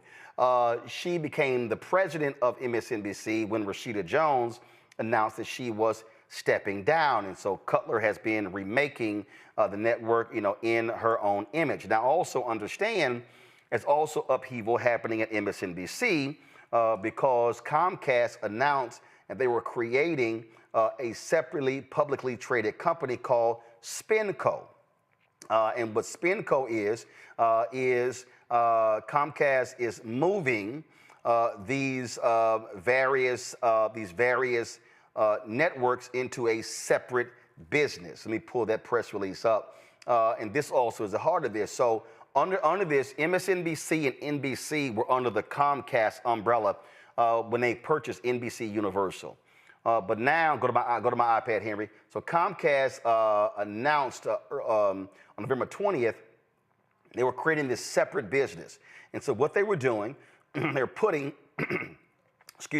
they're putting USA Network, CNBC, MSNBC, Oxygen, the E! Network, Sci-Fi, and the Golf Channel, along with their other digital assets such as Fandango, Rotten Tomatoes, Golf Now, and Sports Engine, through a separate publicly traded company called SpinCo. Mark Lazarus was going to be the CEO of that company. They're going to keep NBC under Comcast. And so now you're having these separate companies. You've had Elon Musk float the idea that when they become public, he may buy that company. So all these things are being thrown out. So keep in mind, when you talk about changes over the years, you've had other folks who've had shows. You've had other black women who've had shows on MSNBC. Shows got canceled. Tiffany Cross had a weekend show that was canceled in December 2023. Karen Finney had a weekend show. Melissa Harris Perry had a falling out with the network where she did not want to cover Trump rallies. She said she wanted her show back. They said, no, you have to cover it. She ends up leaving the network. And then when that happened, Joy Reid, who had a weekday show, then took over her weekend slot before she took over, got the primetime show.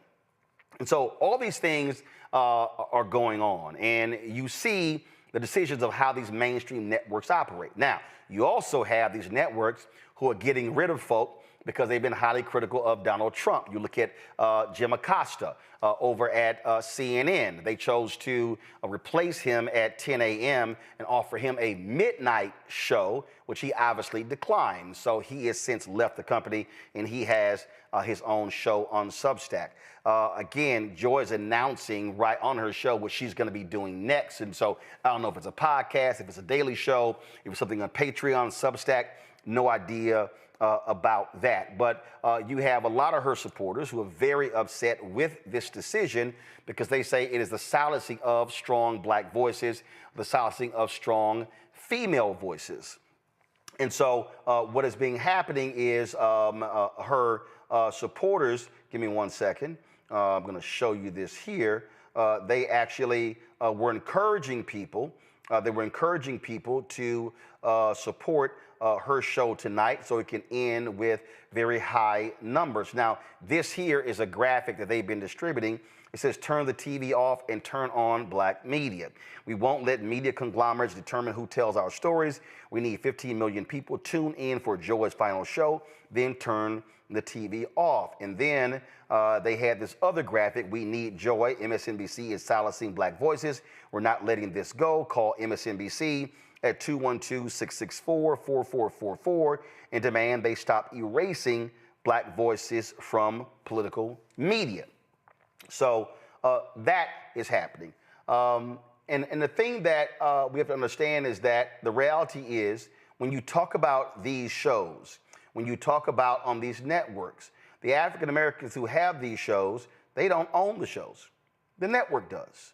And the reality is the network decides who they want on for a variety of reasons. And so it's understanding what is going on. It's understanding how the world is changing. It's understanding how these folks are making decisions. And the reality is this, and y'all have heard me say this for a very, very long time. If you do not own it, you only have what we can call leverage and influence. Owners have power. You heard me tell this story before. When Michael Jordan played in the NBA, Michael Jordan, folks talked about how he was the most powerful basketball player in the NBA. And they were actually wrong. Michael Jordan had the most leverage. Michael Jordan had the most influence because Michael Jordan could put butts in the seats. So Michael Jordan, when he decided to become president of basketball operations for the Washington Wizards, he was still flexing his power and influence. Then Michael decided to come back and play for 2 seasons. And here's what happened. After Michael played his second season, Michael then chose to retire. And when Michael retired, Michael went to meet with Abe Pollin, the owner, with Ted Leonis, one of the minority owners, to get his job back. And while sitting with Ted Leonis, Ted Leonis said, well, Michael, we're going to go in a different direction. And see, Ted Leonis, privately, secretly, silently, was bothered by some things that Michael Jordan had done, how he had treated some staff there, okay? So Pollin says, Michael, here's a $10 million check. Thank you for your services. Michael was stunned. Michael looked at Ted Leonis like, what the hell is going on? Ted Leonis had no idea either. Abe Pollin fired Michael Jordan. See, Michael Jordan didn't have power because he didn't own it. He had leverage and influence. And Michael stormed out of the meeting, $10 million check sitting on the table, got in his Jaguar and drove off. So when you see that photo of Michael Jordan behind the wheel of his Jaguar, top down, he was leaving the parking lot. Later, Michael Jordan tried to buy the Milwaukee Bucks. He was rebuffed. He later ended up buying the Charlotte Hornets from Bob Johnson. When Michael Jordan did that, he was the majority owner. Then Michael had power. What am I saying? What I'm saying is when we talk about these shows, whether they are on CNN or MSNBC, whether they are on any of these networks, in fact, whether somebody has a show on my network, the reality is they may have leverage, they may have influence, but they actually don't have power because they don't own it. When you own it, you decide who's on and who's not.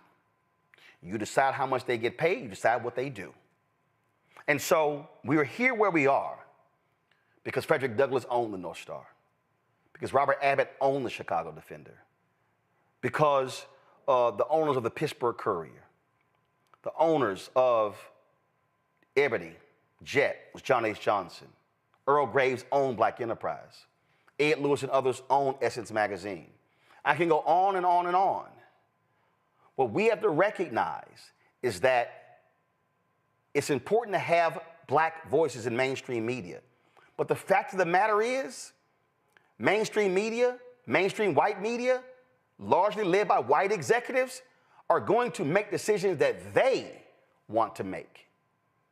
And so what we can never do, while I absolutely support brothers and sisters and have fought for them to get mainstream jobs, what we can never do is allow black-owned media to die and perish. Because if that happens, then there is no place for us to have the unadulterated, the unfiltered truth when it comes to our issues. We must recognize that when we talk about Black-owned media, it also means hiring people behind the scenes, hiring people who are editors and directors and videographers and video playback and associate producers and production assistants and on and on and on. This should be a wake-up call to every brother and sister that those jobs are temporary. They're short-term. And it happens at Black-owned media. We're sitting here because TV One, Alfred Liggins, the owner, the CEO of Urban One, decided to cancel News One Now. And when Alfred Liggins sat me in his office in December, I think it was December 2nd, 2017, or December 9th, I can't remember, to tell me the show was being canceled, did I flinch? Nope. Did I cry? Nope. Was there a punch to the gut? Nope. Literally, as Alfred Liggins was telling me the reasons why he was canceling News One Now after 4 years. And before that, I had Washington Watch for 4 years. As he was talking, I was planning. As he was talking, I was plotting. We walked out of that meeting. I was sitting, D'Angela Proctor, went to high school with her. She was a senior executive at TV One. She was sitting next to me, and we went to her office, and she was like, I'm stunned. And I remember I was looking at her wall, and she was sitting there, and she's like, how are you feeling? I said, oh, I'm fine, I'm planning. Because see, the day I walked in the TV One, I knew there was an expiration date. The day I sat in the lobby at CNN in 2007 and said, God, if this is for me, let your will be done, I knew there was an expiration date. So I want all of us to understand that we should be rightfully upset when one of our favorite voices is no longer on one of those mainstream platforms. But we must remember that that day could come for any one of the folks. Lester Holt announced today that he was stepping down as the anchor of the NBC Evening News and going to commit himself to just doing Dateline. Other shows hosts have left. And I had people tell me, they said, and I'll never forget, I had a group I was working with, all Black, they said, well, we're no longer going to work with you because, this is a true story, I got the letter, because your media profile is diminished. Now, first of all, I had already decided to fire them because they were not productive. And I said, I'm sorry, diminished? See, what happened was they felt my media profile was diminished because I was no longer at CNN when in April 2013 I left after they did not sign me to a new contract. And I said, diminished. We had just announced I was going to get a syndicated radio show, a daily morning show on TV One, and I signed a new deal with Time Journal Morning Show, but my media presence was diminished. Here's what they were really saying. You're no longer on white media like CNN, so we don't want to represent you. These were Black people. But see, I'd already fired them because they had not done what they should have done. And see, the interesting thing is that too many of us operate by white validation. Too many of us believe that white-owned media is better than Black-owned media. And the problem always comes up where we think that is better. We think it's a bigger check, it's a better vehicle. And let me be real clear. I'm not specifically talking about anybody in particular. I'm telling you a state of mind that exists among Black people. And so the funny thing is, the folk who said that my media presence was being diminished because I wasn't on CNN didn't realize that I've been gone for 12 years. I actually make more today than I was making from CNN. We actually have done more. See, what we should never do is believe that their ice is colder. We should never believe that our being is tied up in having that company at the end of our name. 2013, when I accepted the NABJ Journalist of the Year Award in Orlando, this is exactly what I said to everybody in that ballroom. I said, too many of you are enamored with the largeness of the letters on your business card. I said, you work for big media companies, but you have small opportunities. I said, you see, when I sat at the table in front of the President of the United States, I was sitting there because I was an anchor at TV One.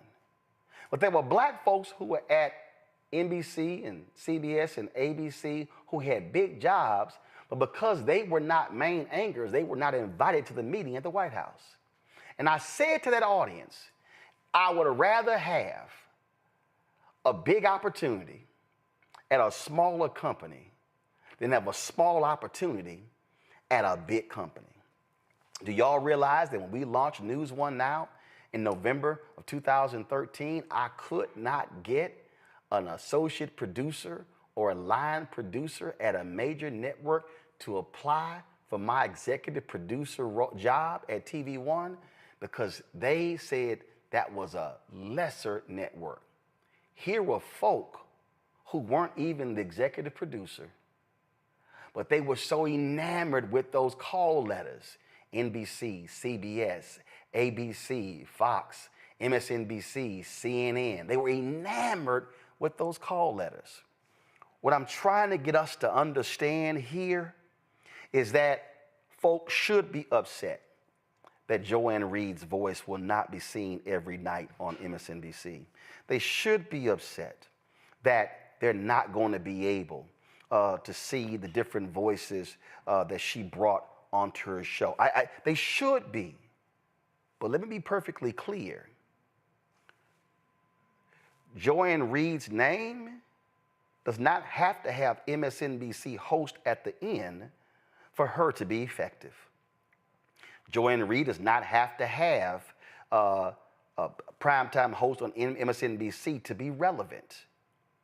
What we have to understand is that we still can do amazing work away from those mainstream outlets. We can actually build up our own and create sustaining organizations and not bow down to corporate overlords. Because here's the reality, folks, and I get asked this all the time. I remember I was going after one particular company, and there was somebody with that particular company. They hit an agency that I work with, and they said, we think he is just going too hard against us. Who can we call? And the brother said, what are you talking about? There's nobody you can call because Roland doesn't have a boss. There's nobody over him who you can call. He owns his show and his company 100%. I had to explain to them that if you're upset with my commentary, that's your problem. Because on the corporate hierarchy here at the Black Star Network, the only person above me is God. And the only person who can cancel me is God. Not Rebecca Cutler, not Mark Lazarus, not MSNBC. And so that's what I would say to Joy Reid, to Tiffany Cross, to anybody else. When we become owners, when we control our voice and control our destiny, and we do what Freedom's Journal says, and we have it on our wall, what they wrote on March 16, 1827, the nation's first black newspaper. They wrote, we wish to plead our own cause. Too long have others spoken for us. That has been the mantra of the black press since March 16, 1827. And so the message to Joy Reid and to every black person who's been laid off and let go from a mainstream media organization, let me be abundantly clear. Your life is not over. Your voice is not silenced. You can have an impact and you can affect and effect this world, and you can infect folk with the truth, and you don't have to answer to a Rebecca or a Mark. All you have to do is have faith in yourself and rise above that moment and understand that that job is now in your rearview mirror, and there is an open road ahead, and you can choose to do whatever you want to do on that open road and truly say what you always wanted to say, because no longer do they get to tell you what you can and cannot discuss. I'm going to go to my panel. Julianne, you first. Oh, Roland, thank you for that encouragement for our people who are being laid off. Joy Reid, we miss her. We will miss her. But she, like you said, she has a voice. She has a brand, just like you did when you stepped out and did the Black Star Network. She has a voice. She has a brand, and she needs to leverage it.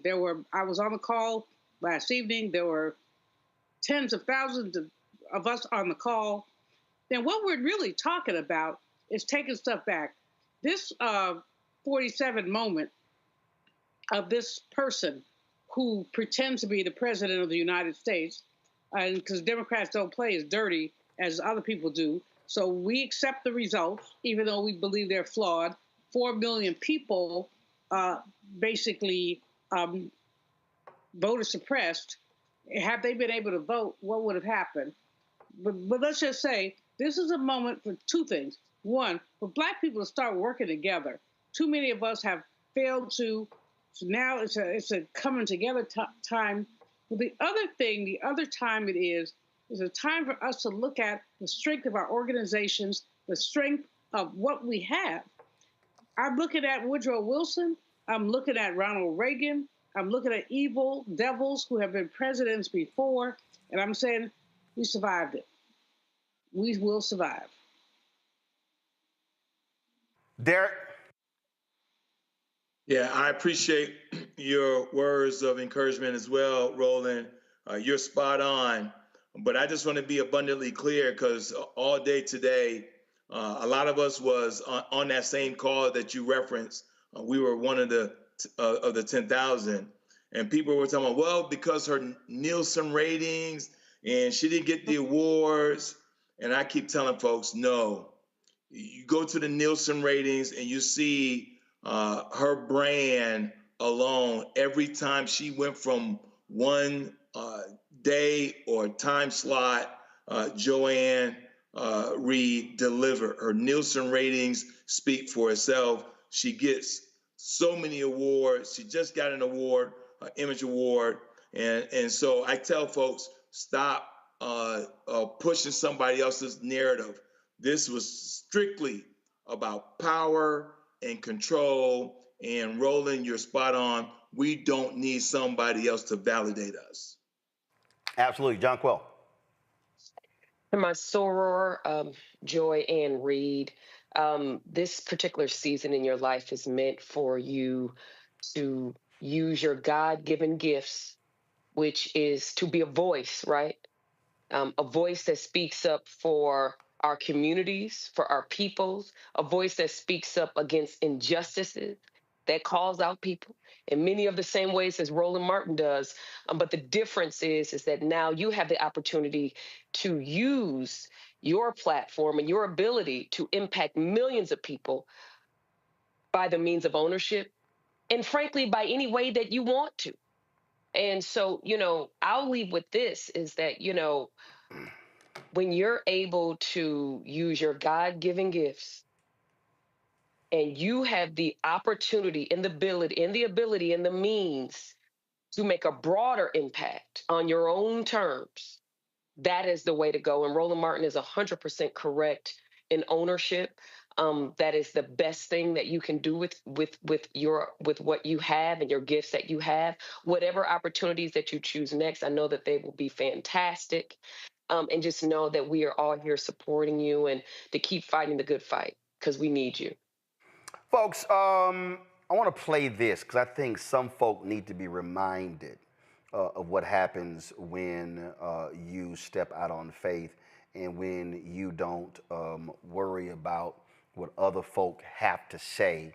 And this was 2019, Tyler Perry getting his BET award.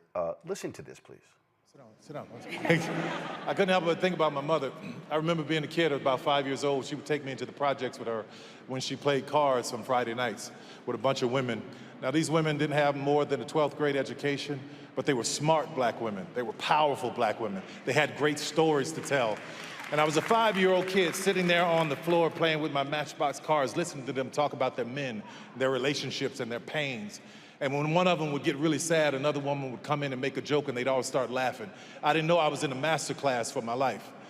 I would get home and my father would be beating my mother and doing all kinds of things and saying all kinds of stuff to her, and he would leave the room and I'd walk in and I'd imitate one of those women and she would start laughing. There was a power in that I didn't really get until I got older. I remember being about 11, 12 years old on my way to my new school, and I got to this intersection. I had to walk past pimps, prostitutes, literally walk through a graveyard, get to this intersection, 6-lane intersection, and there was a man standing there saying, "Will someone help me cross? Will someone help me cross?" And there were all of these people that kept passing by him and passing by him. I said, "I'll help you cross."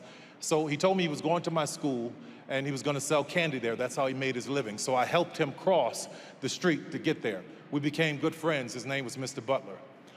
That moment reminded me of my mother, bringing her out of pain into laughter to help her cross. My first 10 movies were all about her subconsciously, wanting her to know that she was worthy, wanting black women to know you're worthy, you're special, you're powerful, you're amazing. All of that was about helping her cross. When I started hiring people like Taraji and Viola Davis and Idris Elba, they couldn't get jobs in this town, but God blessed me to be in a position to be able to hire them. I was trying to help somebody cross. When I built my studio, I built it in a neighborhood that is one of the poorest black neighborhoods in Atlanta, so the young black kids can see that a black man did that and they can do it too. I was trying to help somebody cross. That studio was once a Confederate Army base, and I want you to hear this, which meant that there was Confederate soldiers on that base plotting and planning on how to keep 3.9 million Negroes enslaved. Now that land is owned by one Negro.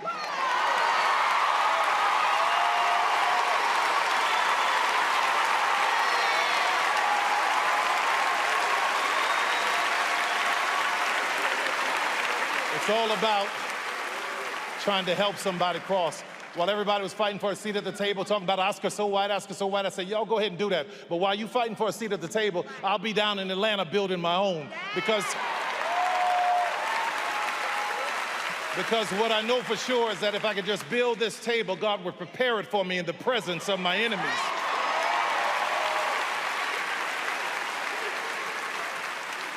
Rather than being an icon, I want to be an inspiration. So thank you, BET, my new family. Thank you, everybody. I want you to hear this. Every dreamer in this room, there are people whose lives are tied into your dream. Own your stuff. Own your business. Own your way. God bless you. Thank you, BET. Thank you, Scott. I love you guys. Thank you. That was important to play because I think sometimes folk have to be reminded that you don't have to seek permission. Tyler and I had a conversation after that, and one of the things that he told me, he said, Roland, if you think about every major black person in Hollywood, he said, I have offered to them to come to be able to sit down and I'll lay out what I've done, how I built this. He said the only person who took him up on his offer was Kevin Hart. Since the conversation, Nate Parker did, 50 Cent did. But the reality is they weren't interested. I need people to understand who's watching. This does not just apply to media. This applies to our earlier conversation. It applies to politics. It applies to economics. It applies to entrepreneurship. It applies to social justice. It applies to how do we transform our communities. There are a lot of people in our community who have conversations about what we need to do to change. There are a lot of people who are excellent at talking. They are excellent at identifying the problem. They are excellent at saying, man, we should be doing this. Man, we should be doing that. Man, we should be doing this. Man, we should be doing... They are excellent at all of that. Rarely do we ever ask, so why haven't you done it? I need folk to understand that when we started this show, black folk told me that shit ain't gonna work. Black folk told me, man, what you doing? You can't do that. I remember YouTube. YouTube people, they were actually funding projects. Literally said black news can't work. When we launched this show, we launched with 157,000 subscribers on September 4th, 2018. That's what we launched with. How many of y'all remember this social media post when we hit 500,000? How many of y'all remember that particular post? How many of y'all remember when we posted this? How many of y'all remembered when we posted this? How many of y'all remembered when we posted this? How many of y'all remembered when we posted the next number and we kept going and we kept climbing? When we posted this? How many of y'all remember that? How many of y'all remember when the folk who said, man, y'all ain't doing nothing, it ain't gonna involve nothing, and we said, okay, cool, we good. We good. Y'all, folks said, you this and you that, and you boule and you bougie, and you this, and I'm like, okay, cool. What we did was what Nehemiah said, just keep one hand on your weapon and the other hand building. We ain't worried about the haters. We didn't care what the haters had to say. We didn't care about nothing they had to say, because all they did was just talk. We kept building. Y'all remember this one right here, huh? We hit that earlier this year. But just so you understand, right now, we've got 1,658,869 subscribers on our YouTube channel. In the last 28 days, we've had 32.5 million views. This is just on YouTube. In the last 28 days, 85,000 new subscribers. In the last 28 days, the watch time, 6.7 million hours of watch time. But 6 years and 4 months ago, folks said that ain't gonna work. Launched it with one advertiser, asked me, and $350,000 of my own money. I'm saying that because the message to anybody out there in media, Tom Joyner and I talked about this beforehand as well. If you take care of the community is going to take care of you. That's all right. 34,000 people have donated to this show. And I've had people come to me. I've had people, they ask me to stream stuff. They ask me to cover stuff. Hey, man, can you come out? And they talk about, brother, I'm praying for you. I mean, I'm praying for your health. I'm praying for you. I'm praying for that. And, man, we got to support black-owned media. Man, we really need that. We got to keep that thing going. So then I called my man Keenan, who handles our digital operations. I said, Keenan, can you check the roll to see if their name is mentioned?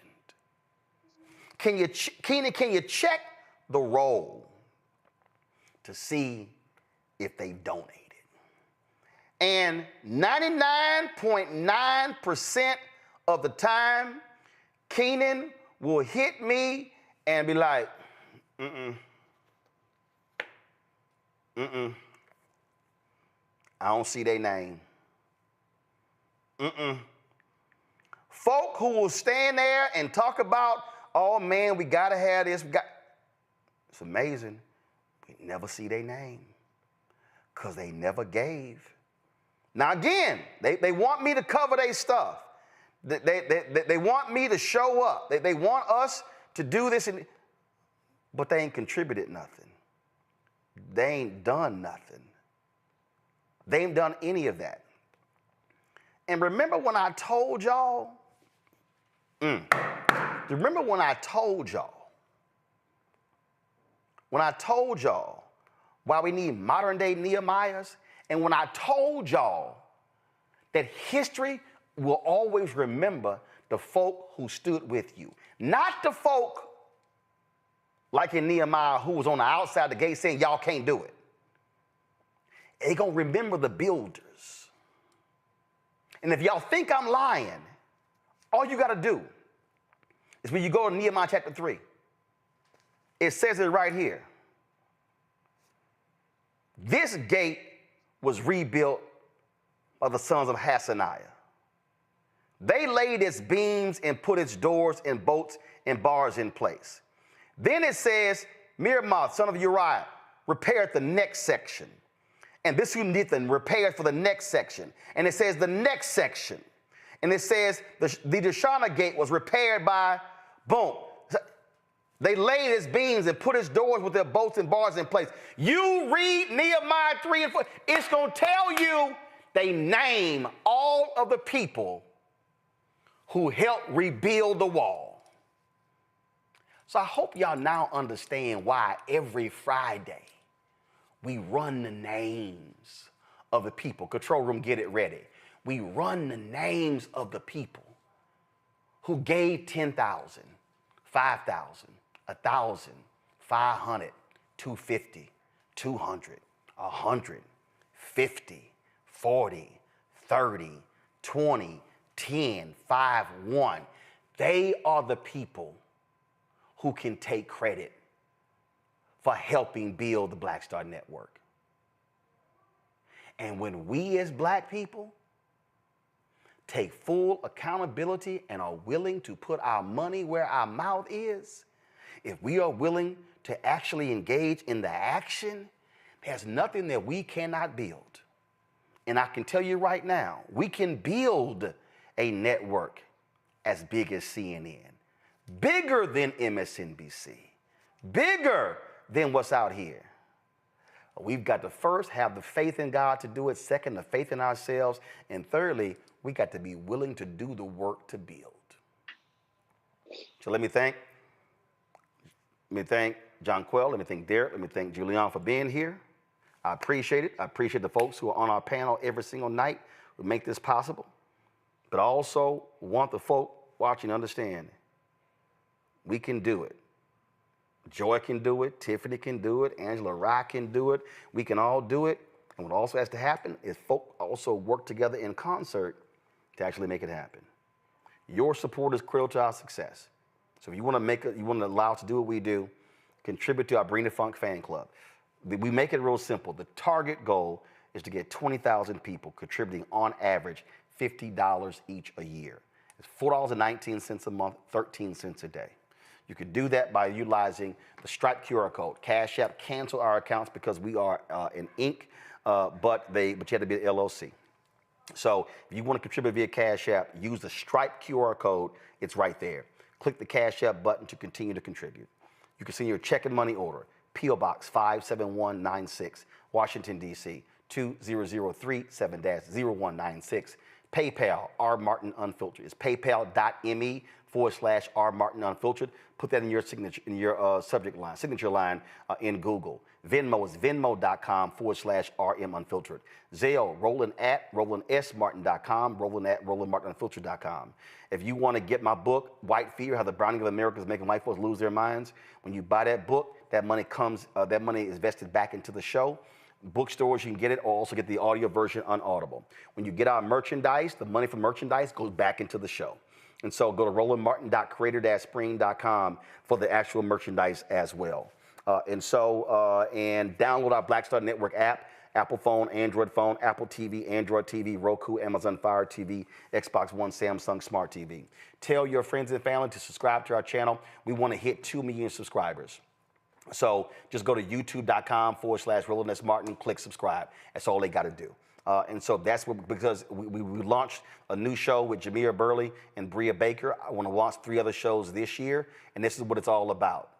Not having to ask somebody for permission to talk about what our concerns are. So that's what we're actually trying to do. All y'all YouTube folks, it's 8,000 of y'all, hit that like button. When you hit the like button, y'all, that impacts the algorithm. So right now, we got 3,600 likes. How do we have 8,000 people watching live right now and we don't have 8,000 likes?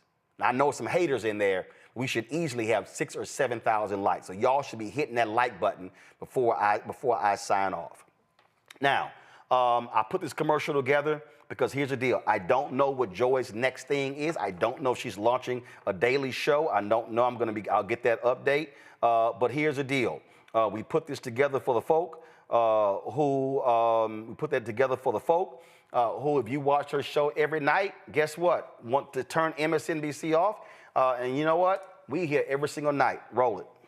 But we begin tonight with the people who are really running the country right now. Now, Trump is often wrong and misleading about a lot of things, but especially about history. Donald Trump falling in line with President Elon Musk. In the wake of the unsettling news that MSNBC has canceled Joy Reid's primetime show, The Readout, Roland Martin and the Black Star Network would like to extend an invitation to all of the fans of Joy Reid's MSNBC show to join us every night to watch Roland Martin Unfiltered, streaming on the Black Star Network for news, discussion of the issues that matter to you, and the latest updates on the twice impeached, criminally convicted felon-in-chief Donald Trump and his unprecedented assault on democracy, as well as co-president Elon Musk's takeover of the federal government. The Black Star Network stands with Joy Reid and all folks who understand the power of black voices in media. We must come together and never forget that information is power. Be sure to watch Roland Martin Unfiltered weeknights, 6 p.m. Eastern at youtube.com/Roland S. Martin or download the Black Star Network app. Folks, this is all about us building. After we roll all of our donors, we're going to restream the program that we streamed earlier with Isaac Hayes and Fanbase. If you want to download Fanbase, this is a perfect example. Why are we still sitting here on Clubhouse when we got audio rooms on Fanbase? We can be posting images on Fanbase. We can be they're working on a microblogging site called Spark that replaces Twitter. Bottom line, y'all, we should be supporting, building up, and investing in a black-owned app as opposed to us just being consumers. So download the app, Fanbase, or you're going to invest, go to startengine.com/Fanbase for more information. Folks, y'all see, I'm rocking Black on Media Matters, hashtag Black on Media Matters. Use that, post that, because what we're building allows us to tell our story, and we got to ask nobody for permission. I'm going to see y'all tomorrow. Holla!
Okay, we are officially live, and we're going to give everybody just a second here to funnel into the room. And quickly, I'll just introduce myself. I'm Josh Amster. I'm the Senior Vice President of Fundraising here at Start Engine, and we've got two very special guests with us today. I'm sure many of you will recognize the famous Kevin O'Leary, Mr. Wonderful. Kevin, thanks for joining us this morning. Great to be here. Thank you. And then we have Isaac Hayes III. Isaac is the founder and CEO of Fanbase, who is the company that we are going to be focusing on for today's conversation. So, Isaac, thank you for joining us as well. Thank you for having me. Absolutely. So great. So today's conversation, we're going to go into a few different topics related to Fanbase and the social media industry as a whole. We are going to take some questions as well. So if you're in the audience, please feel free to submit questions to our team. We'll make sure to get to as many of those as we can during the course of our conversation. But I thought first, as just a starting point, Isaac, if you don't mind just talking to us about Fanbase and why you started Fanbase and what it does, and then we can go from there. Yeah, well, Fanbase is a next-gen social media platform that allows any person to monetize from day one. It has 6 content verticals, which are just posting stories live, long-form content, audio chat rooms, and short-form content like what you would think Reels and TikTok videos are.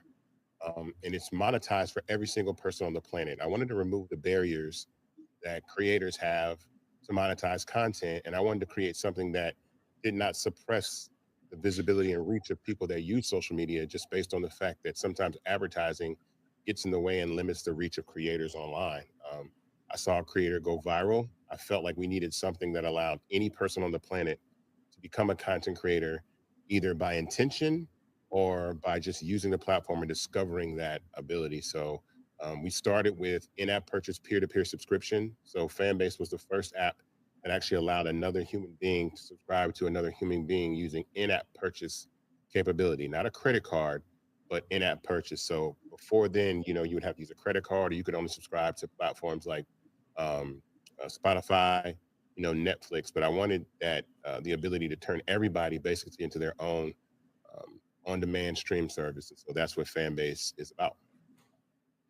Great. And so Fanbase right now has a reggae offering that is live on the platform on Start Engine. And as I mentioned, the company's raised just over $9.5 million in the current reggae offering, but a lot more in crowdfunding previously. I know, I think more than $8 million in prior regulation CF offerings. So in total, between everything, over $17 million in crowdfunding. So Isaac, what is it about crowdfunding that has, attracted you to it, and why have you been so successful within it?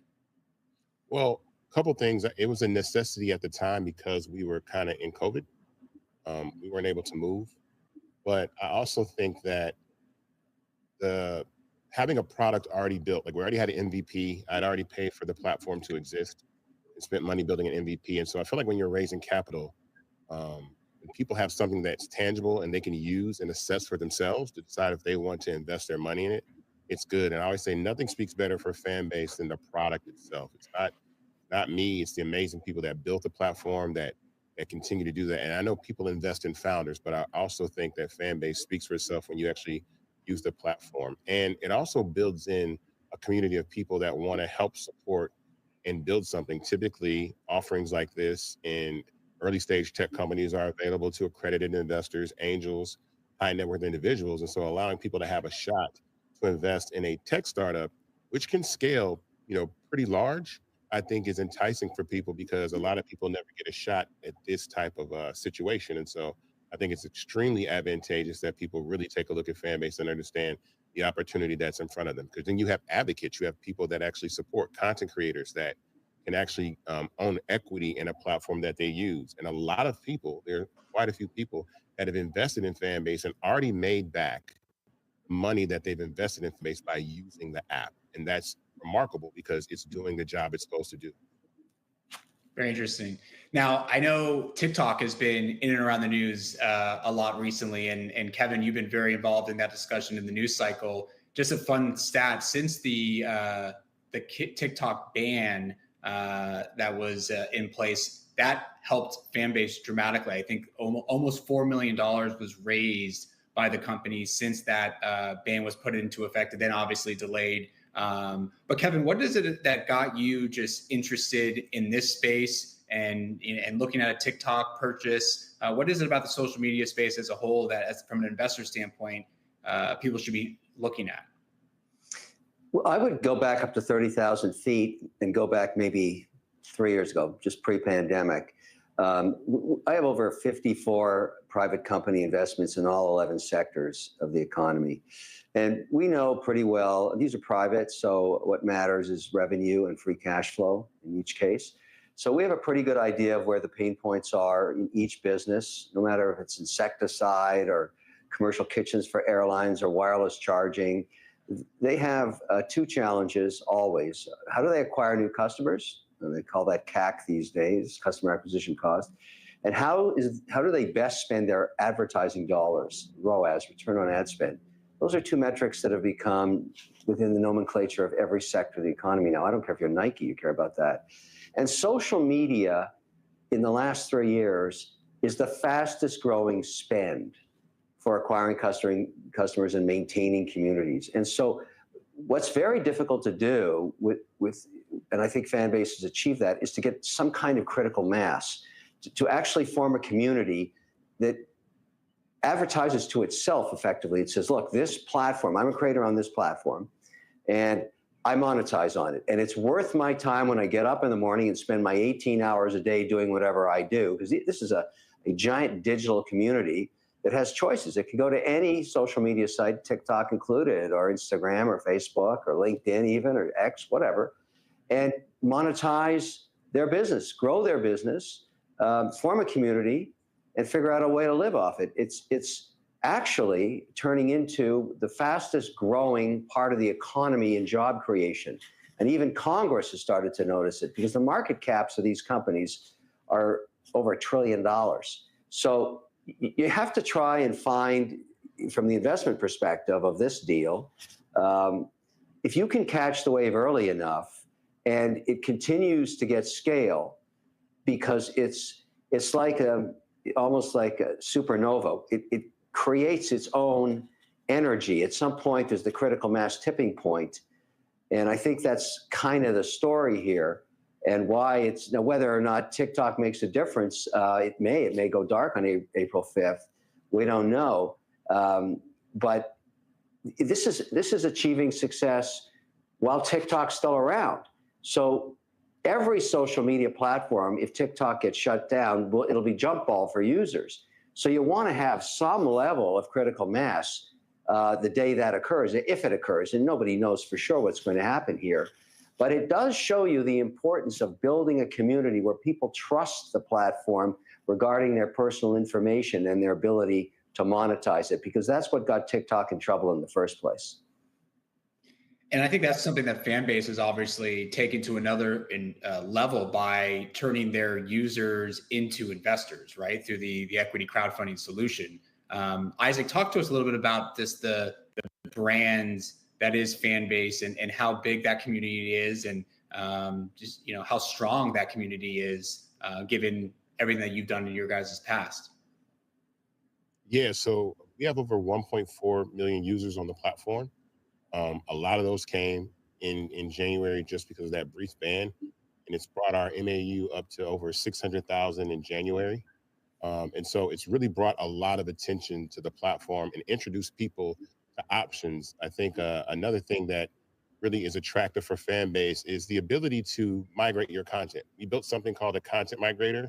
So that's the ability to take all of your content up to 1,000 posts from either Instagram or TikTok and import them over to Fanbase. So it takes your profile picture, your information, your links, everything, and up to 1,000 posts and brings them into Fanbase. So you're not starting from scratch. And another thing that's really attractive about that is Fanbase has a functionality we call tipping, which is giving love, right? And so you can like something on Fanbase, which is absolutely free. But if you want, you can purchase this digital currency called love and tip people. And so from that perspective, you've instantly put all of your content in a position for it to be monetized, and people can do that. And I think what people will realize is that humans are transactional. We're generous. We will show support, and we will spend money on content that we do appreciate. And I think even a penny at a time, which a Fanbase user receives 50% of that revenue, can add up, because again, a penny doesn't seem like much until 1 million people give you one, right? And then it adds up. And that's just even where we are right now on the platform as we continue to scale. Just posting content, just regular posts, allow people to tip you, allow people to support you. And support is an important part of becoming a content creator. And so the brand of Fanbase is super inclusive. I built this platform to actually be a successor to the legacy platforms that exist, because I feel that no social media platform is immortal in the sense of relevance, because kids are always going to be on platforms that their parents are not on. And so as soon as my mom got on Facebook, I left Facebook and went to Instagram. And I have a 19-year-old brother who is nowhere on Instagram, because younger people are going to migrate away from older audiences. And so what happens is platforms capture that audience, like TikTok, young kids, and then it starts to trickle up into the older generations, and then that becomes too saturated, and then the audiences start to look for somewhere else to go. So Fanbase is a great alternative in a way that I think I see the vision of what social media is going to be, especially with content. This is something that I said even the last couple of days. I feel like that people are consuming content through large social networks rather than traditional television, right? And I feel like in the future, the way that people consume content is going to be through platforms like YouTube, like Instagram, like TikTok, and whoever owns the infrastructure of those platforms that distribute that content have the ability to be trillion-dollar companies. Now that remains to be seen whether or not that is for Fanbase, but as Kevin mentioned, you have platforms like Meta, which are like $1.7 trillion, right? And so it's really a great opportunity to try to build something disruptive, inclusive, and for every single person. We have questions from the crowd already rolling in here. And Kevin, there's one specific for you here that I think is somewhat relevant to what we were just talking about. And you talked about some of these key terms previously when you were speaking, but what are 3 things that you look for when you're investing in social media companies? I'm looking, number one, for scale. I mean, have they proven their reason to exist? Have they found their niche and they're growing it? So, you know, there's a lot of social media startup ideas out there. There's probably 30, 40 decks floating around. 99% are going to fail. And sometimes it's just serendipitous luck that gets one off the ground. But I don't want to invest in an idea for social media because the probability of success is too low. I'd rather catch the wave after the platform has established its community and it's proven that it has a right to exist, so to speak. Because then the only challenge is, does the CEO have the executional skills along with their team to pour gasoline on the fire? Because once you understand why people come to you, your job is to get more of them. That's it. So you don't have to worry about, do I have to prove this idea out, as has been tried so many times. This idea works, and we have over 1 million followers using the platform. Now we want to get to 100 million. How do we do that? And if you believe that the executional skills exist, then as an investor, all you're doing is saying, go execute. Doesn't mean they'll do it properly or they won't have to pivot, but it's a whole lot more attractive than rolling the dice saying, does this idea even have a chance of existing? And that's why it's way better to pour gas on the fire in social media than it is to try and start from scratch. And Isaac, it sounds obviously, based on what Kevin just said and the community that you've already built up, that you've conquered that initial challenge. Yeah. I bootstrapped the original MVP of Fanbase with my own money. I spent about $200,000 to build the original MVP. And I felt that alone would leave, some questions, actually give some people an opportunity not to say no, because it's a lot harder to prove a concept on a bunch of PDFs or a deck rather than something that you can download, use, see the functionality, see that it actually works, and prove the model. And we actually spent a good amount of time making sure that will people pay for content using in-app purchase capability? And we did that. And once we knew that people would, and we started seeing that younger people absolutely do, then that got me excited, because now I have a community of people that can join Fanbase like I might have been on MySpace 25 years ago or 20 years ago, and have those users for 20 years until we become the old guy at the social media club, and then some other platform comes along, and it will evolve as a company. But I think it's absolutely advantageous for us to be able to scale, as we have a proven model, we have a community, and we have the opportunity for longevity in social media, because young people and especially Black culture absolutely drive the narrative and the conversation of social media. So now you have a really long lifespan, a long runway to execute. Isaac, what kind of partnerships is Fanbase leveraging right now?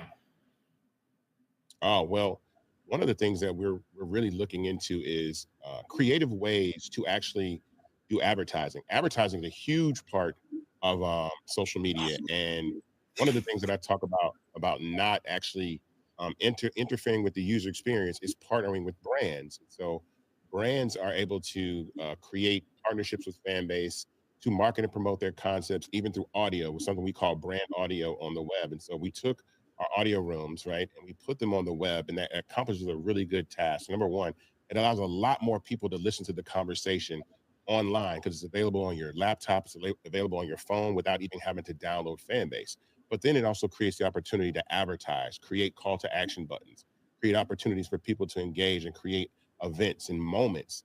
So we've been partnering with brands to be able to create that type of opportunity. So for instance, the ability for a brand to come on board and talk about a release and give people early access to things that they would not get. It creates this kind of FOMO about audio because you missed a conversation that happened on Fanbase where people were talking about something that you really wanted to be a part of or talk to the creator or the producer of a film. We've had a couple films, a couple documentaries actually do things on Fanbase and audio. So our brand partnerships is really what we focus on for that. And then we have HBCU partnerships.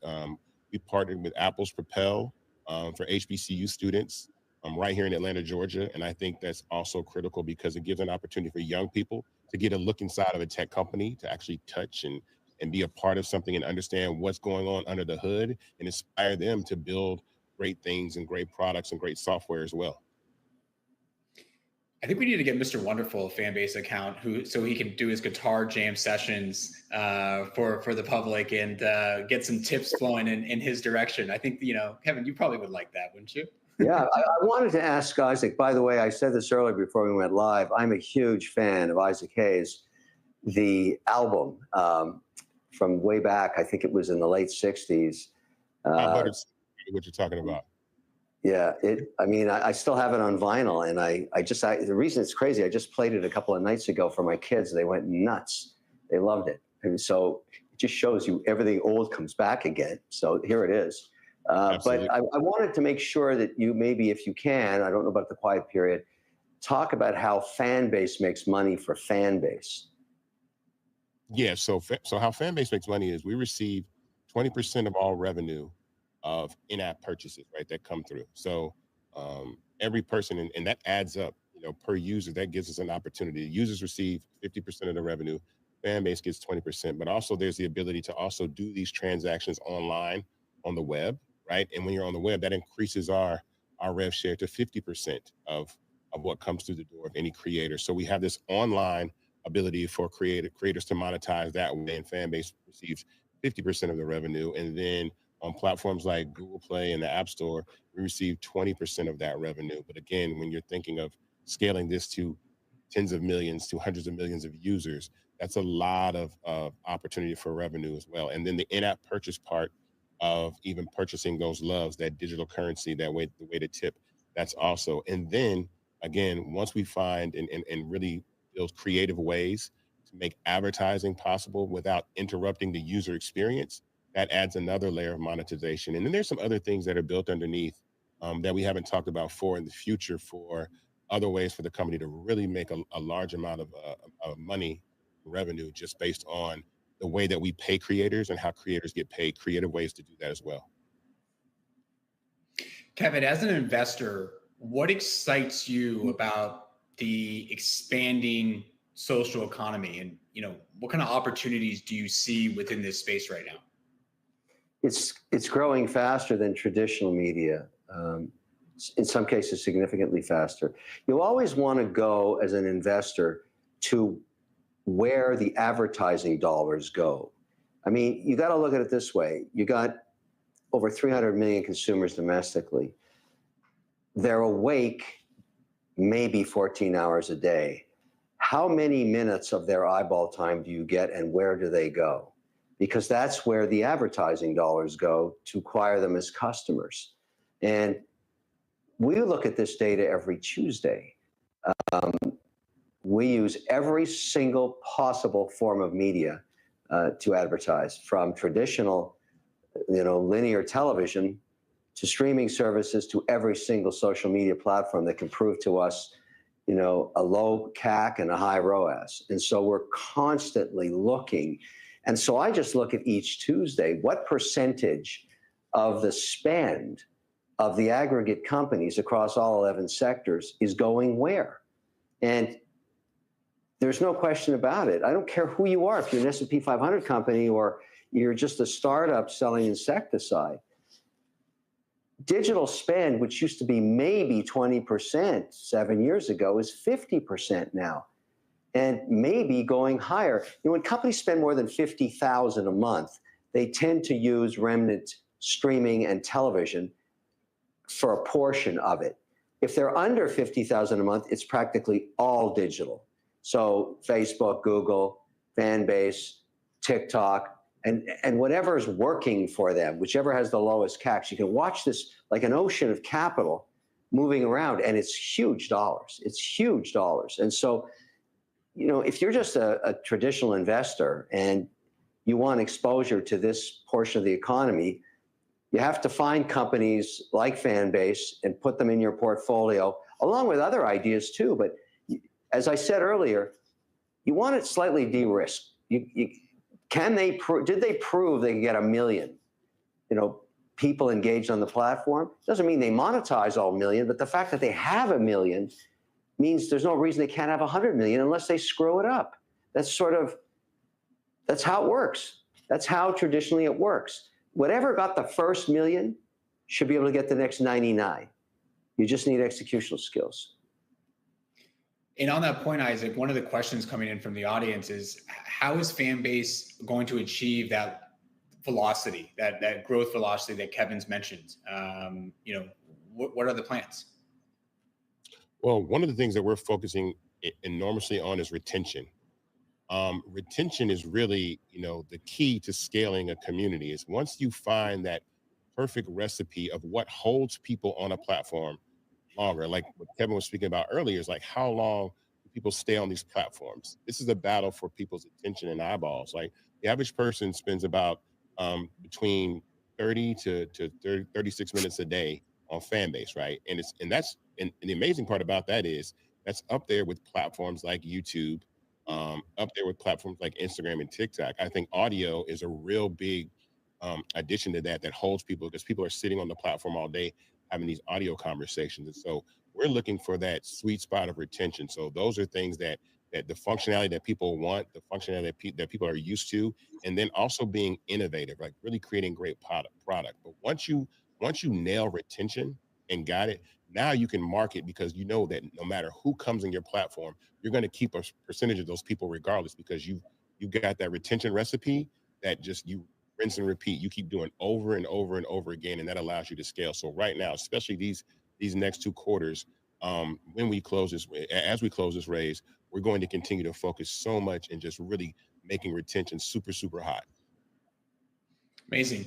And I guess, Kevin, Isaac, first with you, where do you see your industry going in the next couple of years? I know there's a lot that's going to be going on in the next couple of months, but just in the next 2-3 years, where do you see your industry developing? I think that people are wanting to consume content in a non-traditional manner, right? I think people just sitting in front of a screen and watching content is not how we consume content now. Now we want to have a little bit more immersive experiences. We want to be able to chat while we're watching the program. We want to be able to send this with our friends. We want to be able to take it with us where we go. And so I think that a lot of media companies are really going to focus their attention on social media platforms to distribute their content, because a lot of these platforms, legacy platforms, are struggling to retain the attention of people. Like, when you get to younger users, right, between the ages of, like, let's say 13 to 24 years old, right, the younger generation, they're spending about 7% of their time watching traditional television. When you get up to like 35 and up, it's like 45%. So younger people are moving away from traditional television, and they're spending their time watching content, shorter versions of content. I always say that, like, the TV guide of today is your DMs, right? You no longer have to surf the internet anymore or surf online with what you want to watch. Your friends send you the things that you like. And so I think this community-based sharing of content and consuming content is how we're going to, watch and use content in the future. And so that's what I love about Fanbase, because once you build the community, the functionality, depending on whatever media is there, and there's other media out there to get, there's podcasting, there's other things that can be incorporated into a community. And once we have that, again, the sky's the limit on what we can pull in and actually build the way that we distribute content. Again, whoever owns the platforms that distribute the content, right? So whoever owns a piece of the YouTube, a piece of the Instagrams, a piece of the TikToks, right? You're putting yourself in a position to have an opportunity to own part of a platform that can scale, because I don't see any other way that people are going to consume content other than through large social networks with their friends. Kevin, how about you? Anything that maybe Isaac didn't mention there that you also see on the horizon over the next couple of years within this space? I see a continuation of ad dollars going to social platforms. I don't see that trend stopping. It's one of the greatest challenges for linear television right now. I mean, everything's driven by ad dollars. Everything's driven by can you attract capital that people want to invest in your platform to sell their product or service? And that's the whole deal. That's what made television what it was for over 100 years. And the fact that those ad dollars are pursuing other platforms at an ever-increasing rate, not because they're experimenting, they're looking at it from the perspective of returns. So when you invest the $50,000 a week or whatever it is you're doing, and you're getting a 3.5 ROAS, that's pretty hard to get on television. So you continue to do it until you burn it out. And there's a lot of movement and flushing around, and people try to change their messages. And, I think Isaac mentioned this earlier, you don't know what goes viral. It's impossible to do that. But there's so much technology now, we haven't even touched on AI, that is now being applied to creating content that may be more viral as a result of just being more interesting to watch. And certainly our companies are doing that. They're all investing in that. Matter of fact, this tomorrow night I fly down to Miami just to deal on this topic to try and forecast ad spend by platform for the rest of this calendar year. And it's a lot of money. And we're just looking, we're kind of, we're not emotional about it. We're just using analytical tools that we pay for, dashboards that we pay for that scan for results. We were watching this during the election, what platforms were working and kind of tagging along with those digital spends. So this is a really, really big space. And it's not a small, idea anymore. It's a huge idea. And I kind of agree with Isaac that my kids don't watch TV, period. Like zero. So they get their content many different ways and move around until they find a community that they want to be part of. And they're fickle. And so you have to keep your chops up. You got to keep serving up what works. And there's lots of competition, but getting the first million, that's impossible. Once you have that, the rest is execution. I've said it 3 times. Yeah. And Fanbase has it. They already have the first million. So that's a major milestone to clear. Well, guys, I just want to thank both of you for your time and thoughts today. I think it's been a really interesting discussion. It took us 29 minutes to mention AI, by the way. That was probably the first. I'm glad somebody did it, but I'm sure Isaac would have a whole story on that if we had to get into it. Yeah. Well, great. So Kevin, thank you for your time. Isaac, thank you as well. Again, just a reminder for everybody, Fanbase has a live offering on Start Engine right now. You can, there's been a ticker scrolling at the bottom there, invest.fanbase.app.